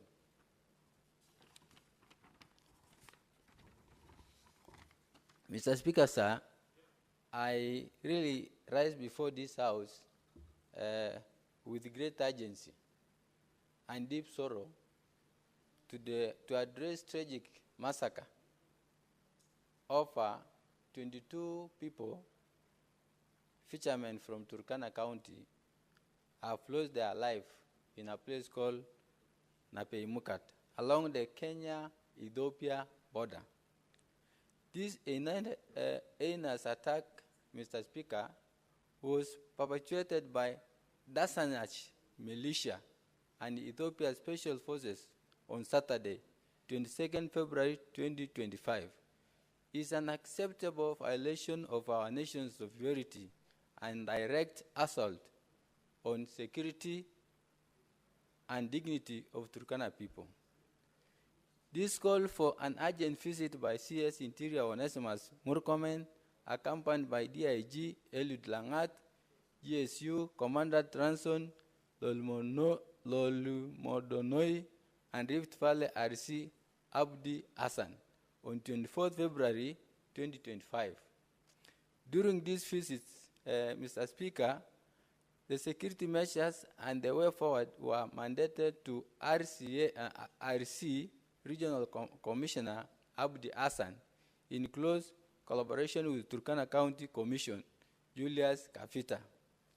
Mr. Speaker, reports indicate that killings in Natira and Lepeimukat near the Ethiopia military base in Morpus were masterminded and executed by Ethiopia military with support of Ethiopia Special Forces at the Dasanash community in a well-planned attack to kill and dump, Mr. Speaker, to kill and dump the bodies into the lake. As a matter of fact, more than 22 Turkana fishermen were brutally murdered in cold blood and dumped into the water. So far, little efforts have been made to retrieve their bodies for proper handing over to the grieving loved ones who remained in deep sorrow after losing their family breadwinners, discarded like garbage into the lake. Mr. Speaker, in addition, intelligence sources confirm that the Ethiopian military has been evacuating the Dasanash community from Lopeimukat, Namorpus, Salany, Kalam village to IDP camp in a place called Omrata town. Consequently, thousands of Dasanash militiamen have recruited alongside Ethiopia's soldiers and have taken strategic position along the border of Namorpus and Salany, less than 20 kilometers from Kenya's ESU base, and in Lopeimukat, Kenya, which is Kenya's land, Mr. Speaker.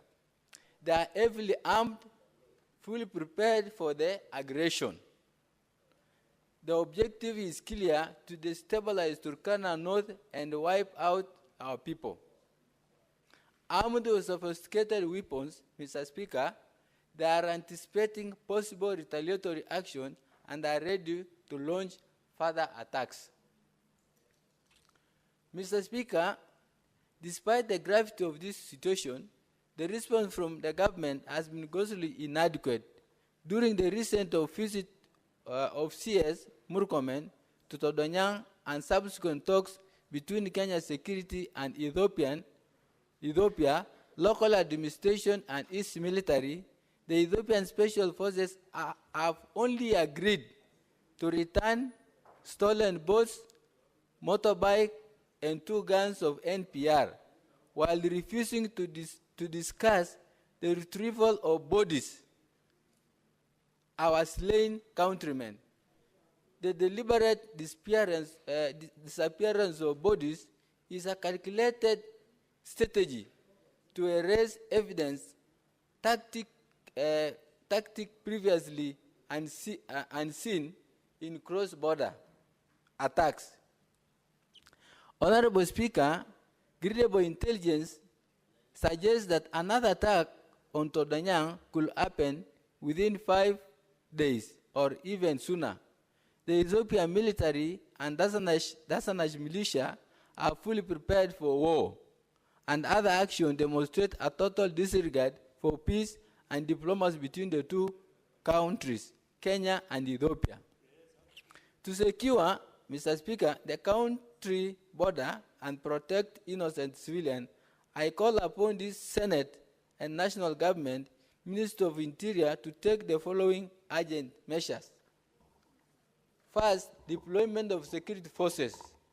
Immediate deployment of Kenya Defense Force and additional security personnel to strategic locations along the volatile Turkana-Ethiopia border.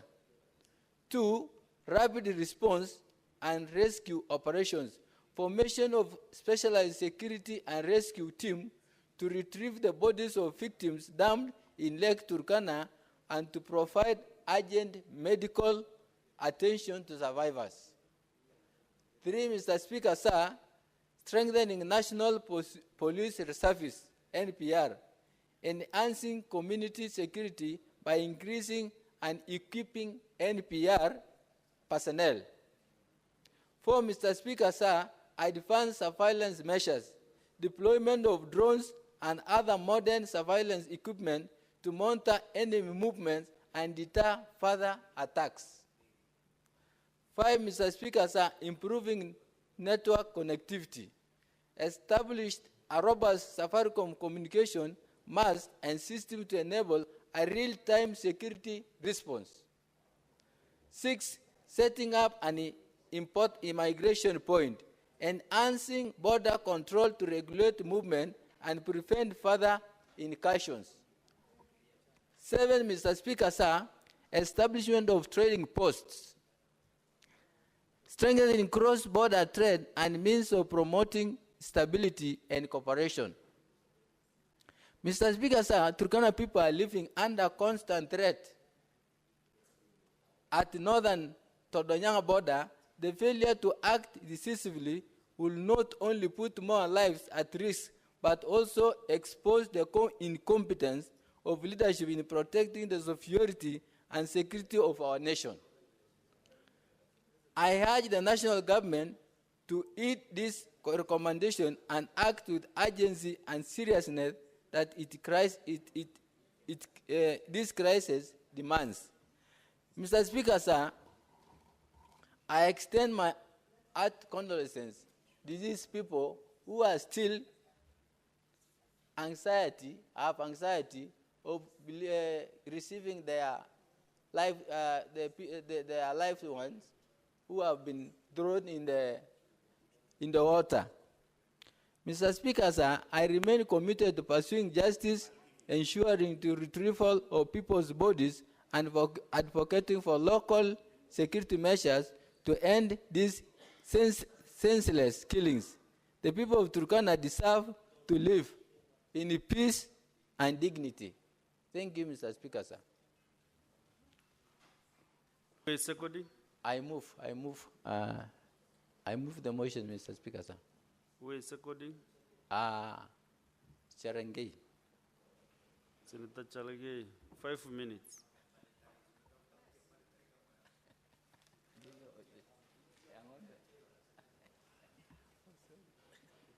Thank you.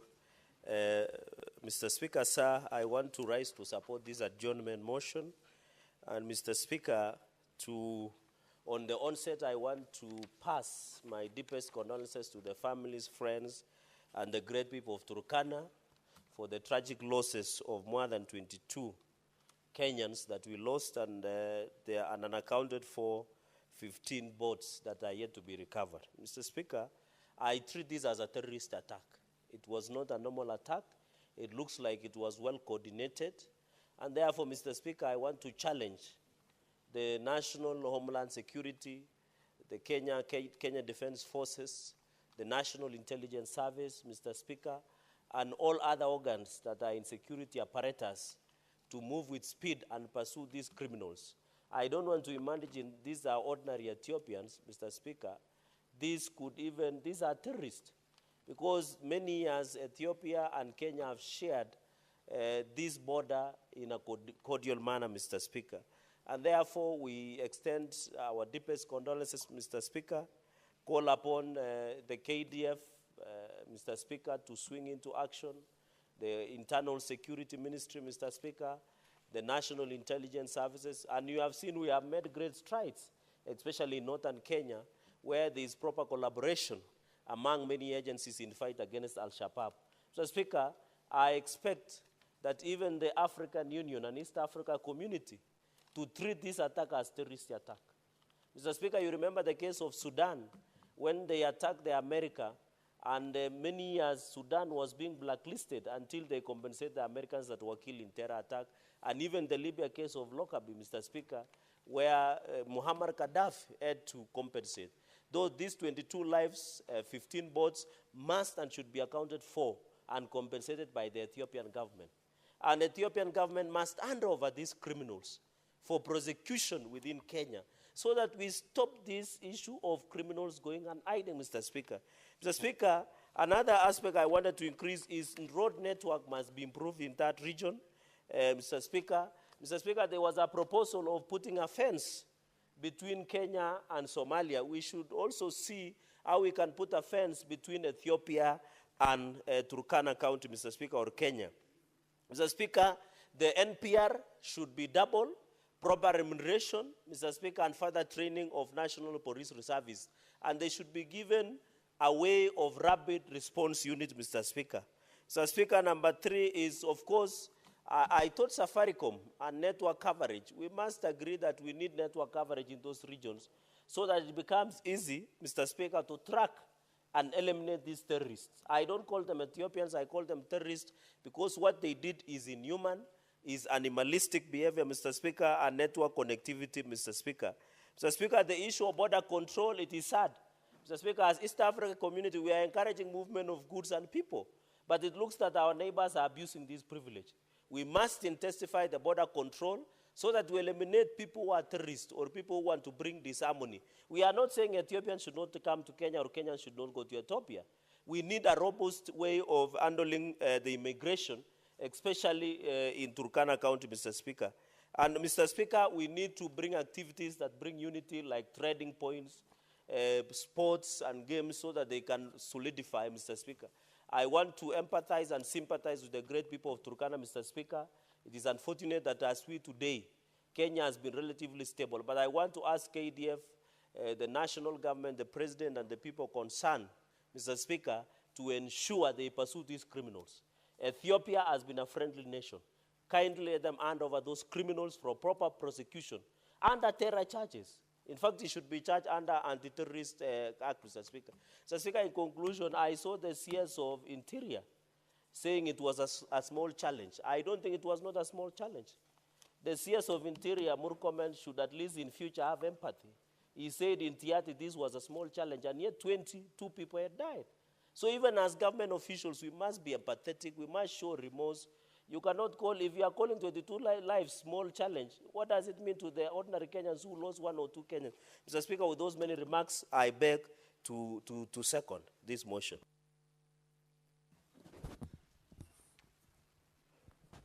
Honorable Senators, I propose the question that pursuant to Standing Order 37, the Senate do now adjourn to discuss a definite matter of urgent national importance, namely the killings of Kenyan fishermen at Napemkat in Tondonyang area on Saturday, 22nd February 2025, that allegedly left at least 22 Kenyans unaccounted for and 15 boats belonging to Kenyan fishermen stolen.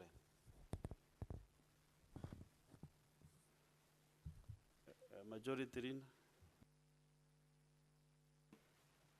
Mr. Speaker, first I want to join my 2 colleagues who have spoken before me on this matter, alongside the people of Kenya, to pass our condolences to the people of Turkana following the loss of life on such a significant scale.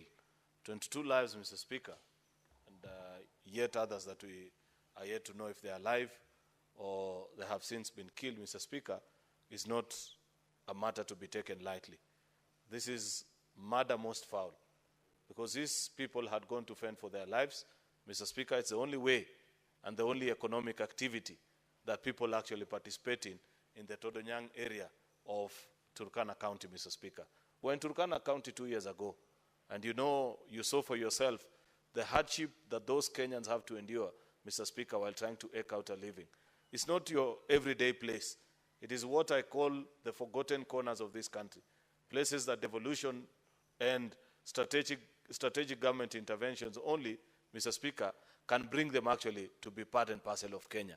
Mr. Speaker, those people, by every deed and action, and each time acts such as this happen to them, it reminds them how far away from the center they are removed.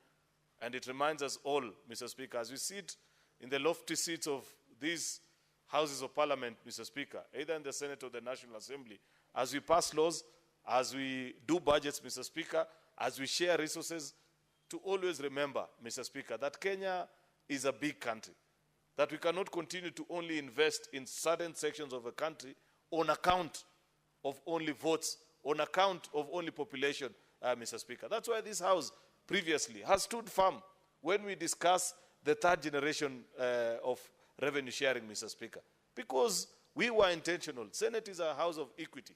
That is why, Mr. Speaker, the senator for Lamu, who perhaps is voted in by a number equivalent to the votes that maybe are in just one ward in another county, Mr. Speaker, has the same number of votes as a senator for Kiambu and Nairobi, who are voted in by other hundreds of thousands, Mr. Speaker. One vote is one in this house, Mr. Speaker, because we are a house of equity. That is why, Mr. Speaker, many regard us to be the upper house. We may not have the keys to the pass, Mr. Speaker, but at least we have the passcode to making this country great through equalizing development and ensuring that resources are shared equally in all the corners of this country, Mr. Speaker. That in this day and age, Mr. Speaker, it can take this long to get news first out of what happened. And up to now, Mr. Speaker, we continue to struggle to establish where the rest of these other Kenyans are, tells you how much investment is needed in those border counties and the frontier counties of this nation, Mr. Speaker, to ensure that our citizens are protected. I want to plead, Mr. Speaker, with our colleagues who sit in the National Assembly, those that have the power to budget, that we must carry out modernization of our police service, Mr. Speaker, so as to ensure that our police can quickly respond to these acts. Second and most importantly, Mr. Speaker, we expect an apology from the government of Ethiopia, Mr. Speaker. We also expect that a better communication from them on who these criminals are, Mr. Speaker, and what led to them invading the territory of Kenya, Mr. Speaker, and committing these heinous crimes, Mr. Speaker. I do hope, Mr. Speaker, that other than that, Mr. Speaker, this will serve as a lesson on the need to keep the corners of this country that are prone to this kind of attacks, where people from other countries, Mr. Speaker, attack us and our citizens end up losing life. I want to plead, Mr. Speaker, that even the rest of the country gives this problem the kind of attention that would have been given if 22 people, God forbid, had been shot here in Nairobi, Mr. Speaker. Because there's an unfortunate trend, Mr. Speaker, where life is only equated or given seriousness if it is here in the capital, Mr. Speaker. You know, the other day when we were discussing about these challenges, about people disappearing, those that live in the frontier counties and counties such as Turkana were wondering what you are talking about, because that is the occurrence they live with on a daily basis. And many of their kins, when they disappear, they never get to see them again, Mr. Speaker. Therefore, I want to challenge that let this, Mr. Speaker, not be allowed to be just another occurrence without proper justice being served, Mr. Speaker, to the people of Turkana and them feeling that indeed their people have not lost their life in vain. May it be the last of such occurrences that happen through serious intervention and investment into that particular region so that our people don't die like flies. I thank you, Mr. Speaker. Okay. Next is Senator Beatrice Ogora. Honorable Speaker, it's a sad day for this republic, and I want to add my voice to the fact that there's lots of suffering in this county, Turkana. I want to feel with our brother senator, the senator of Turkana. But Honorable Speaker, Kenya as a nation, is a sovereign country. And in this country, Honorable Speaker, we have all grown, and everybody knows that this is a country where we preach peace, love, and unity, Honorable Speaker.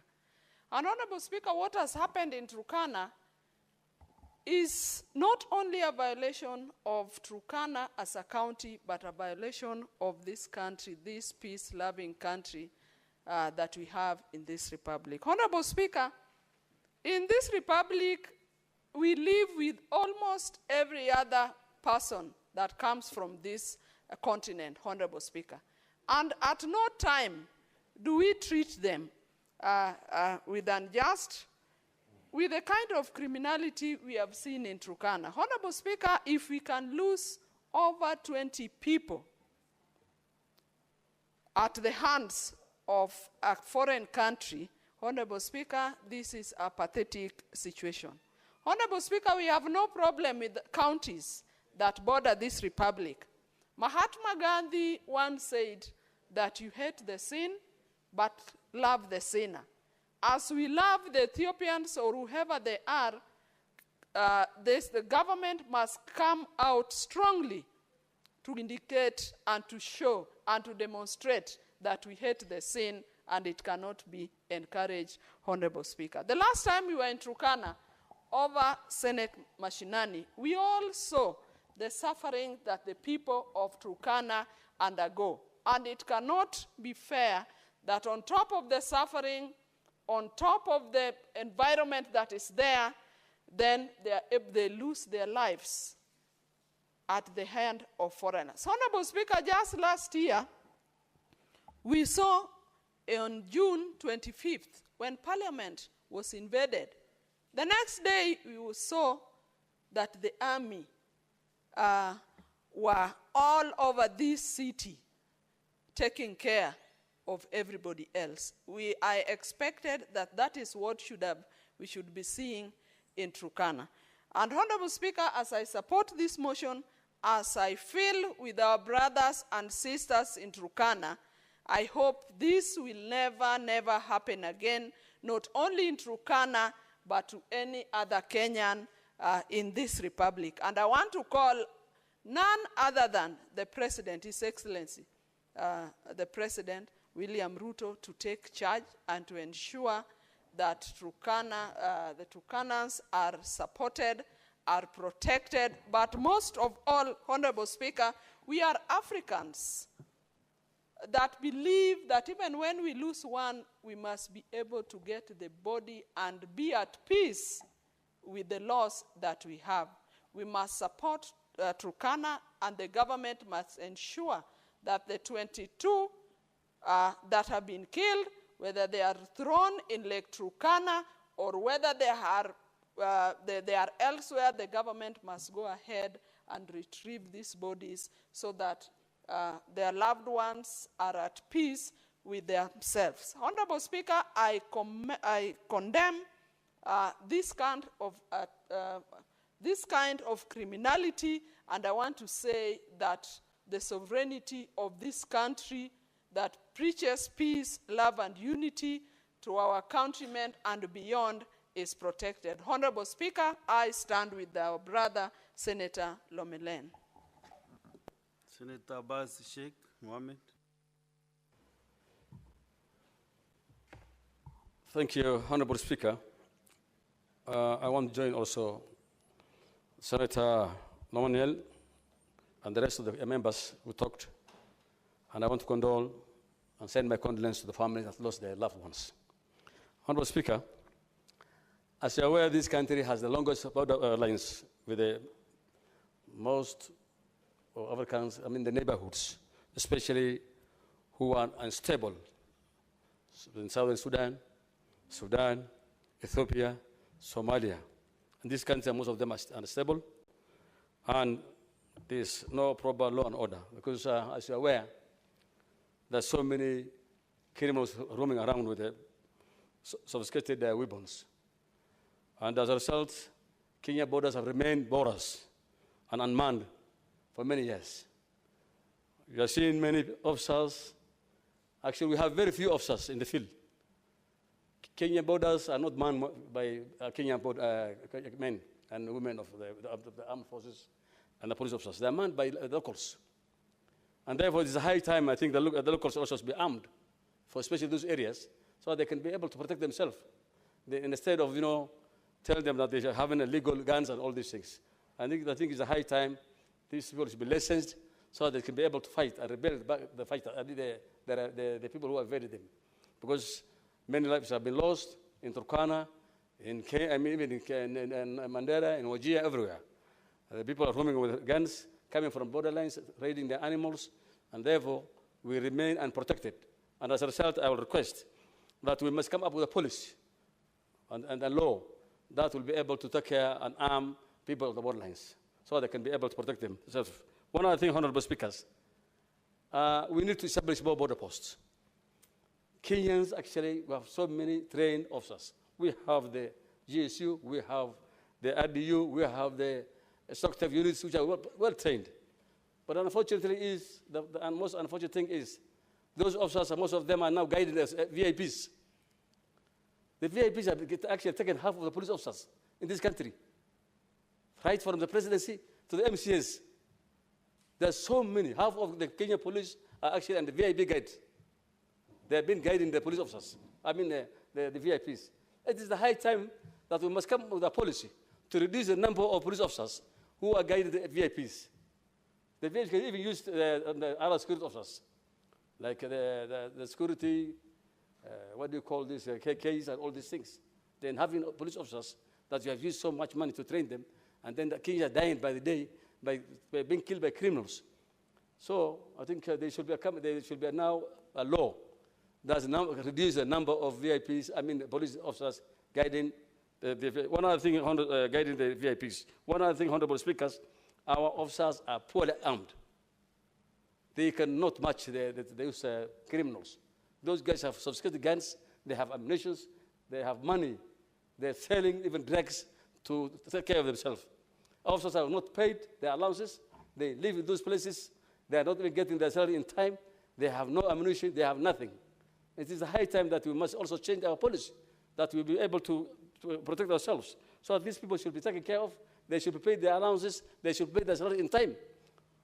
And they should not be kept because they're demotivated and they stay in the very harsh areas for a long time. So that there must be a specific time to keep those officers in those places so that they can be able to rotate in time. So that at least everybody will be motivated to stay at a certain place at a certain time with a certain kind of allowances. Honorable Speaker, I think it's also infrastructure. The roads are not passable.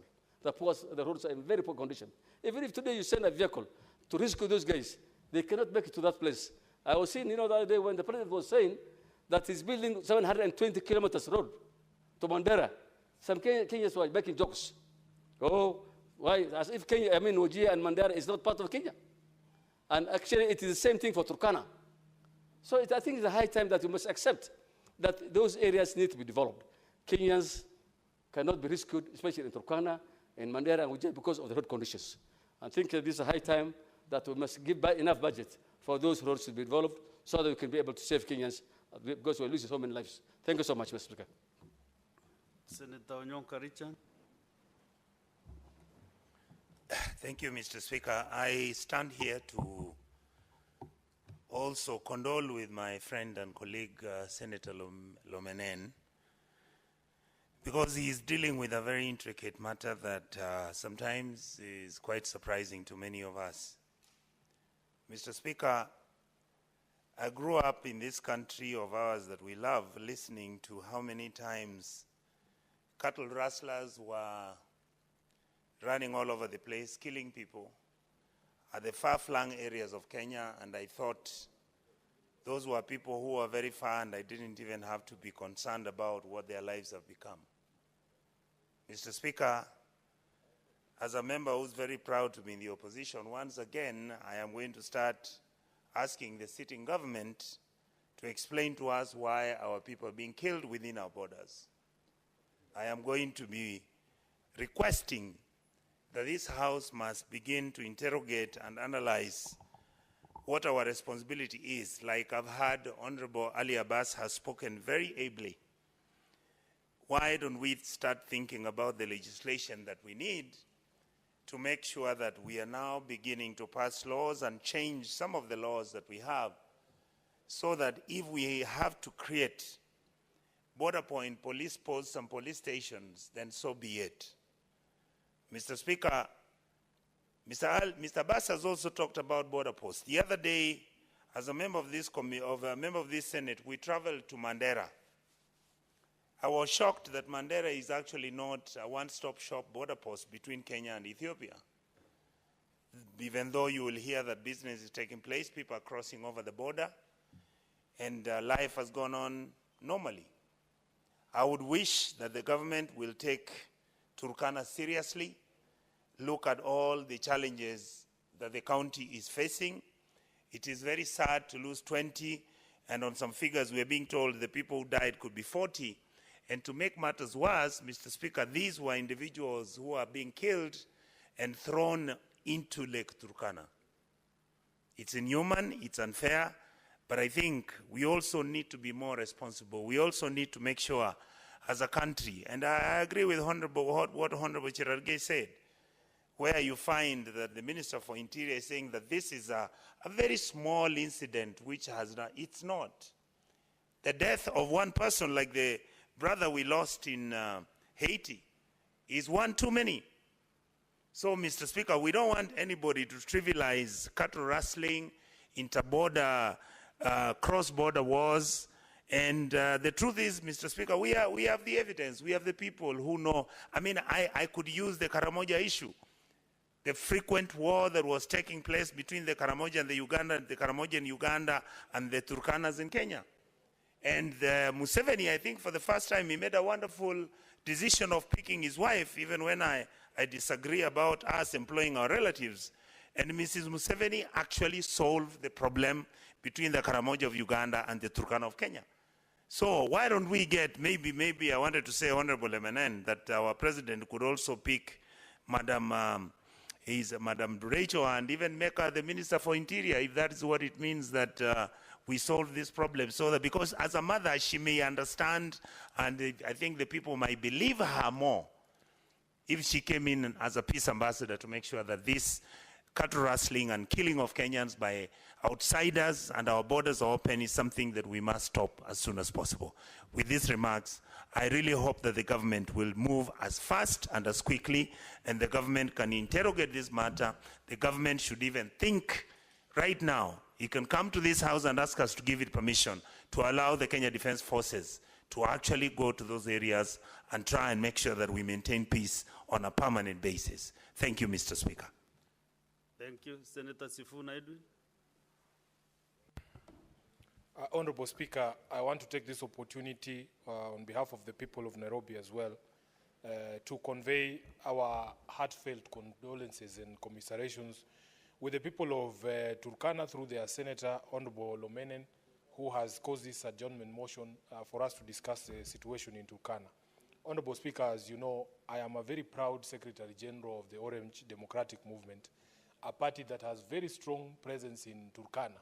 Honorable Speaker, in Turkana North, we are represented in the National Assembly by Honorable Ekwom Nabuin, who was elected on an ODM ticket, and his Turkana South counterpart, Honorable Ariko Namoit, who represents Turkana South, yes.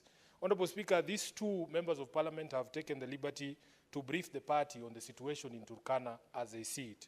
In fact, Honorable Speaker, I want to go through some of the things, the reports that we have gotten from our two members of parliament.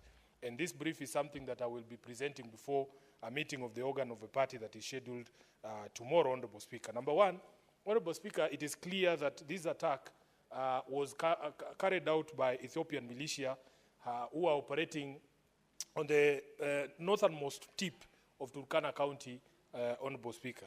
And that according to these two members of parliament, there are actually more than 30 fishermen who are feared dead and who are missing and feared massacred inside the lake during that attack, Honorable Speaker. They also confirmed to us at the party that they are yet to retrieve the bodies because the Ethiopian side is not cooperating and unwilling to engage with them.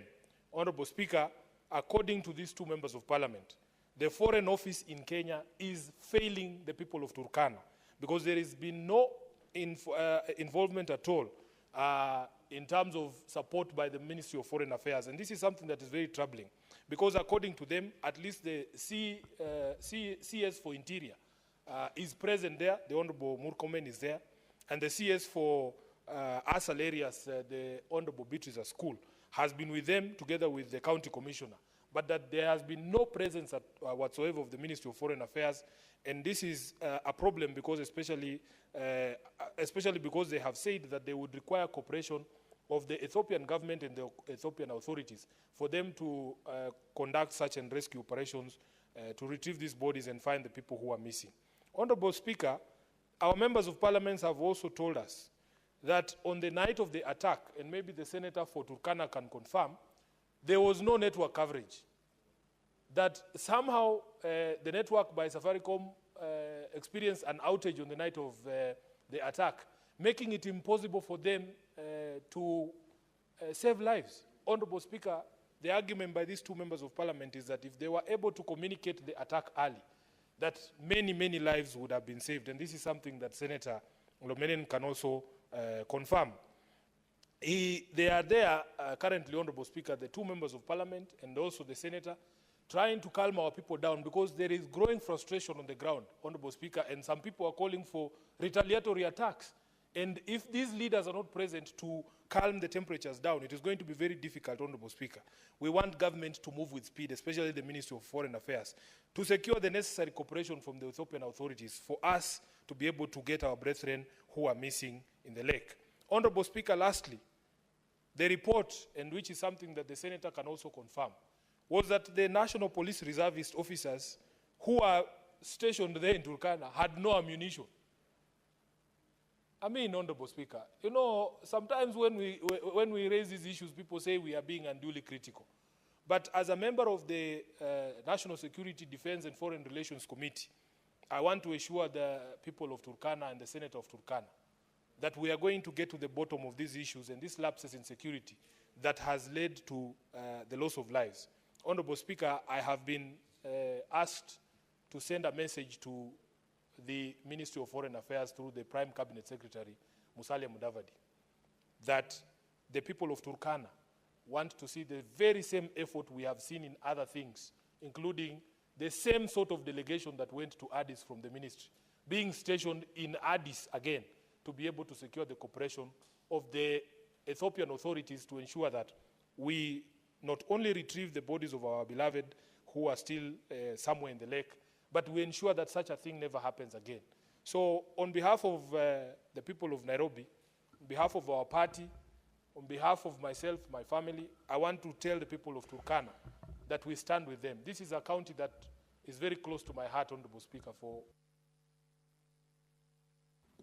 Senator Sifuna, your time is up.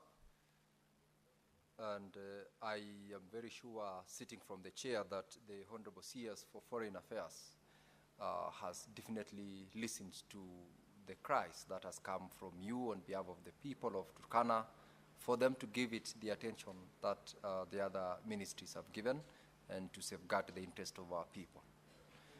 Thank you very much, Senator Sifuna. Senator Okech, Eddie. Chair, mine is an intervention. Yeah, I know, Chair, that this is a very important matter that we're discussing, and we had sought an adjournment on this matter of Turkana, Chair, but I am realizing very quickly that the House is literally empty.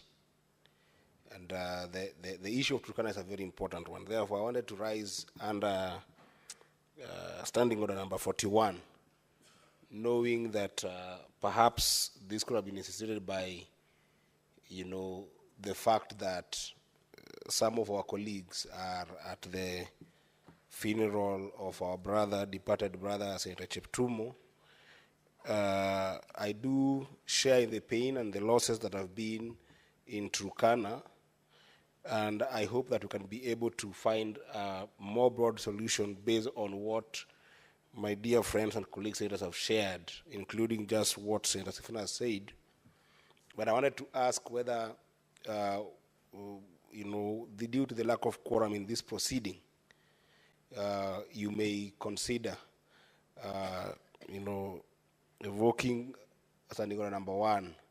Perhaps to check if you don't have quorum, then perhaps we can revisit such conversation when the full House is here, for the purposes of proper attention to such matter of serious magnitude of state concern. Thank you, Chair. Senator Eddy, actually, when you look at the motion itself of adjournment, the motion pursuant to Standing Order 37 seeks to adjourn the House. So as it stands now, the House is adjourned for purposes of this particular motion. And that is why we have sought for every other member interested in contributing to it to do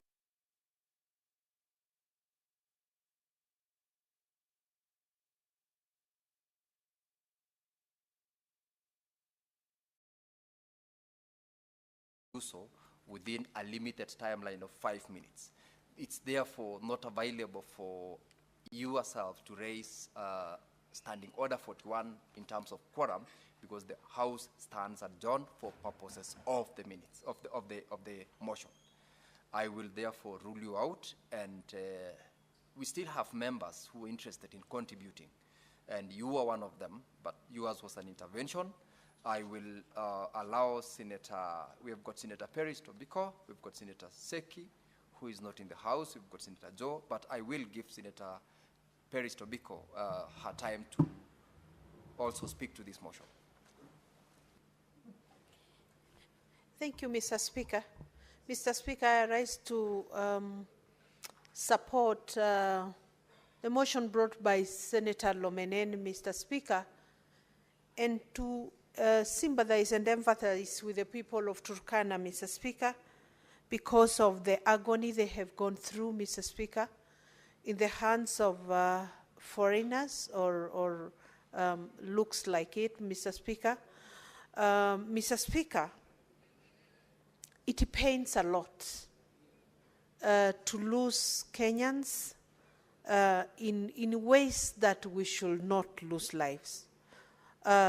Of course, human beings are mortal and we will all pass on.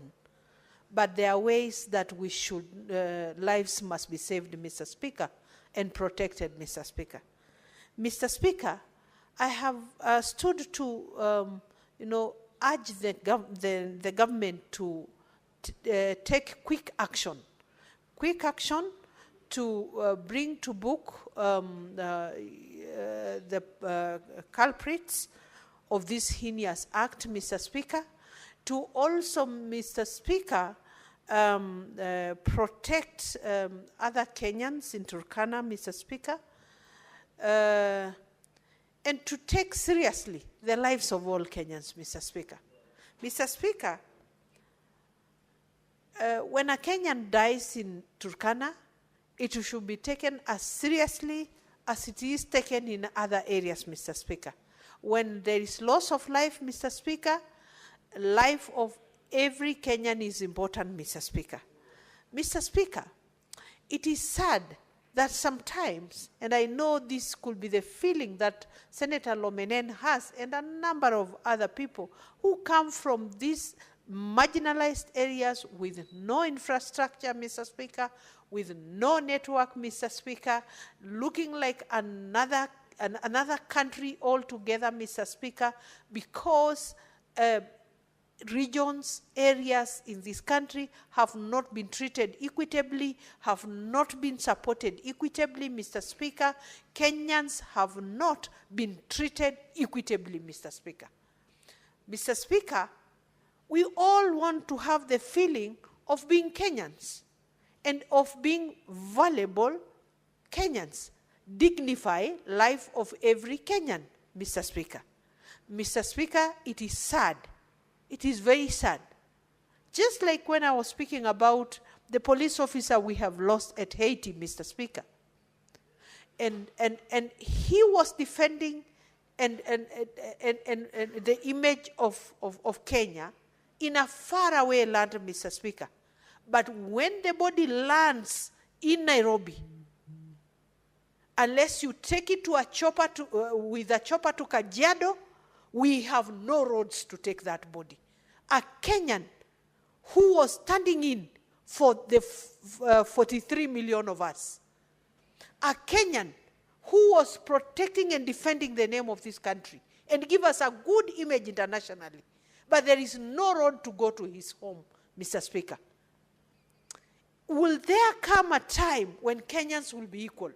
Will there come a time, Mr. Speaker, when we will all feel we belong, Mr. Speaker? Because at the moment, we feel like there are Kenyans who continue to be marginalized and marginalized of the marginalized, Mr. Speaker. It is sad. My brother Lomenen, I feel it for the Turkana people. Because I know we go through the same things. In fact, whereas Turkana is in the far north of the country, those of us who are adjacent to Nairobi feel the same. Because there are roads going to other regions of this country, but there are no roads going to Kajiado. There are no roads going to Turkana. There is no power. There is no network. There is no water. Can we all be treated as one country of equal people? One country of life that is equal and matters most for all Kenyans, Mr. Speaker. Mr. Speaker, let the Kenyan government work very fast to relieve the pain of the Turkana people, to bring justice on what has just happened. Thank you, Mr. Speaker.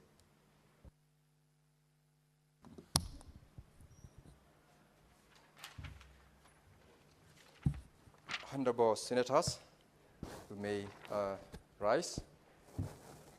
Having now concluded the debate of the motion of adjournment under Standing Order 37, the Senate stands adjourned until tomorrow, Thursday, 27th of February, 2025, at 2:30 p.m.